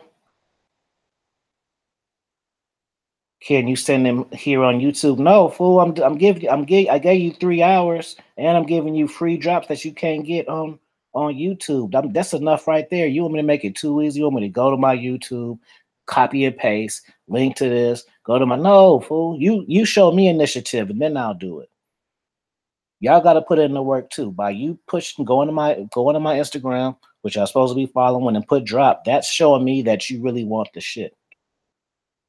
I can go and copy and place 4 and go through all my shit and post 4 links, and you don't even watch them. No, you DM me, then I know you serious. So if you're not following me on Instagram, do it right now. It's the same thing as this.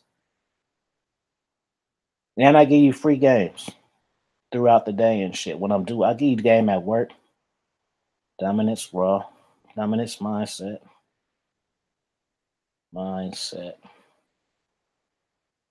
Raw game. There's no and in there.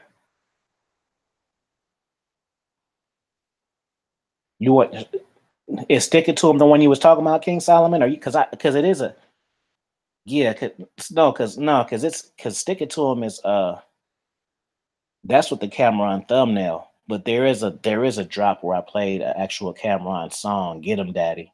I think that's Timing Is Everything. It's part 1 and 2 of that. I remember I did those 2. So you talking about Stick It To Him with the Cameron thumbnail, King Solomon, or are you talking about the actual song? I'm gonna just say Stick It To Him. Cause Get 'Em Daddy. I got him. I got one. I got one with Get 'Em Daddy. I killed that one too. I killed that one too. Okay, so I got SJ3.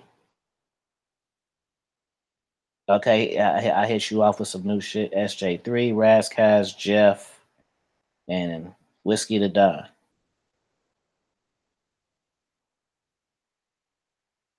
Oh, okay. I would just send them Stick It To him because if that's like if you just not following me, that's one that you need to have seen so you can get the principles of this shit. Or maybe I'll send you live in Dubai.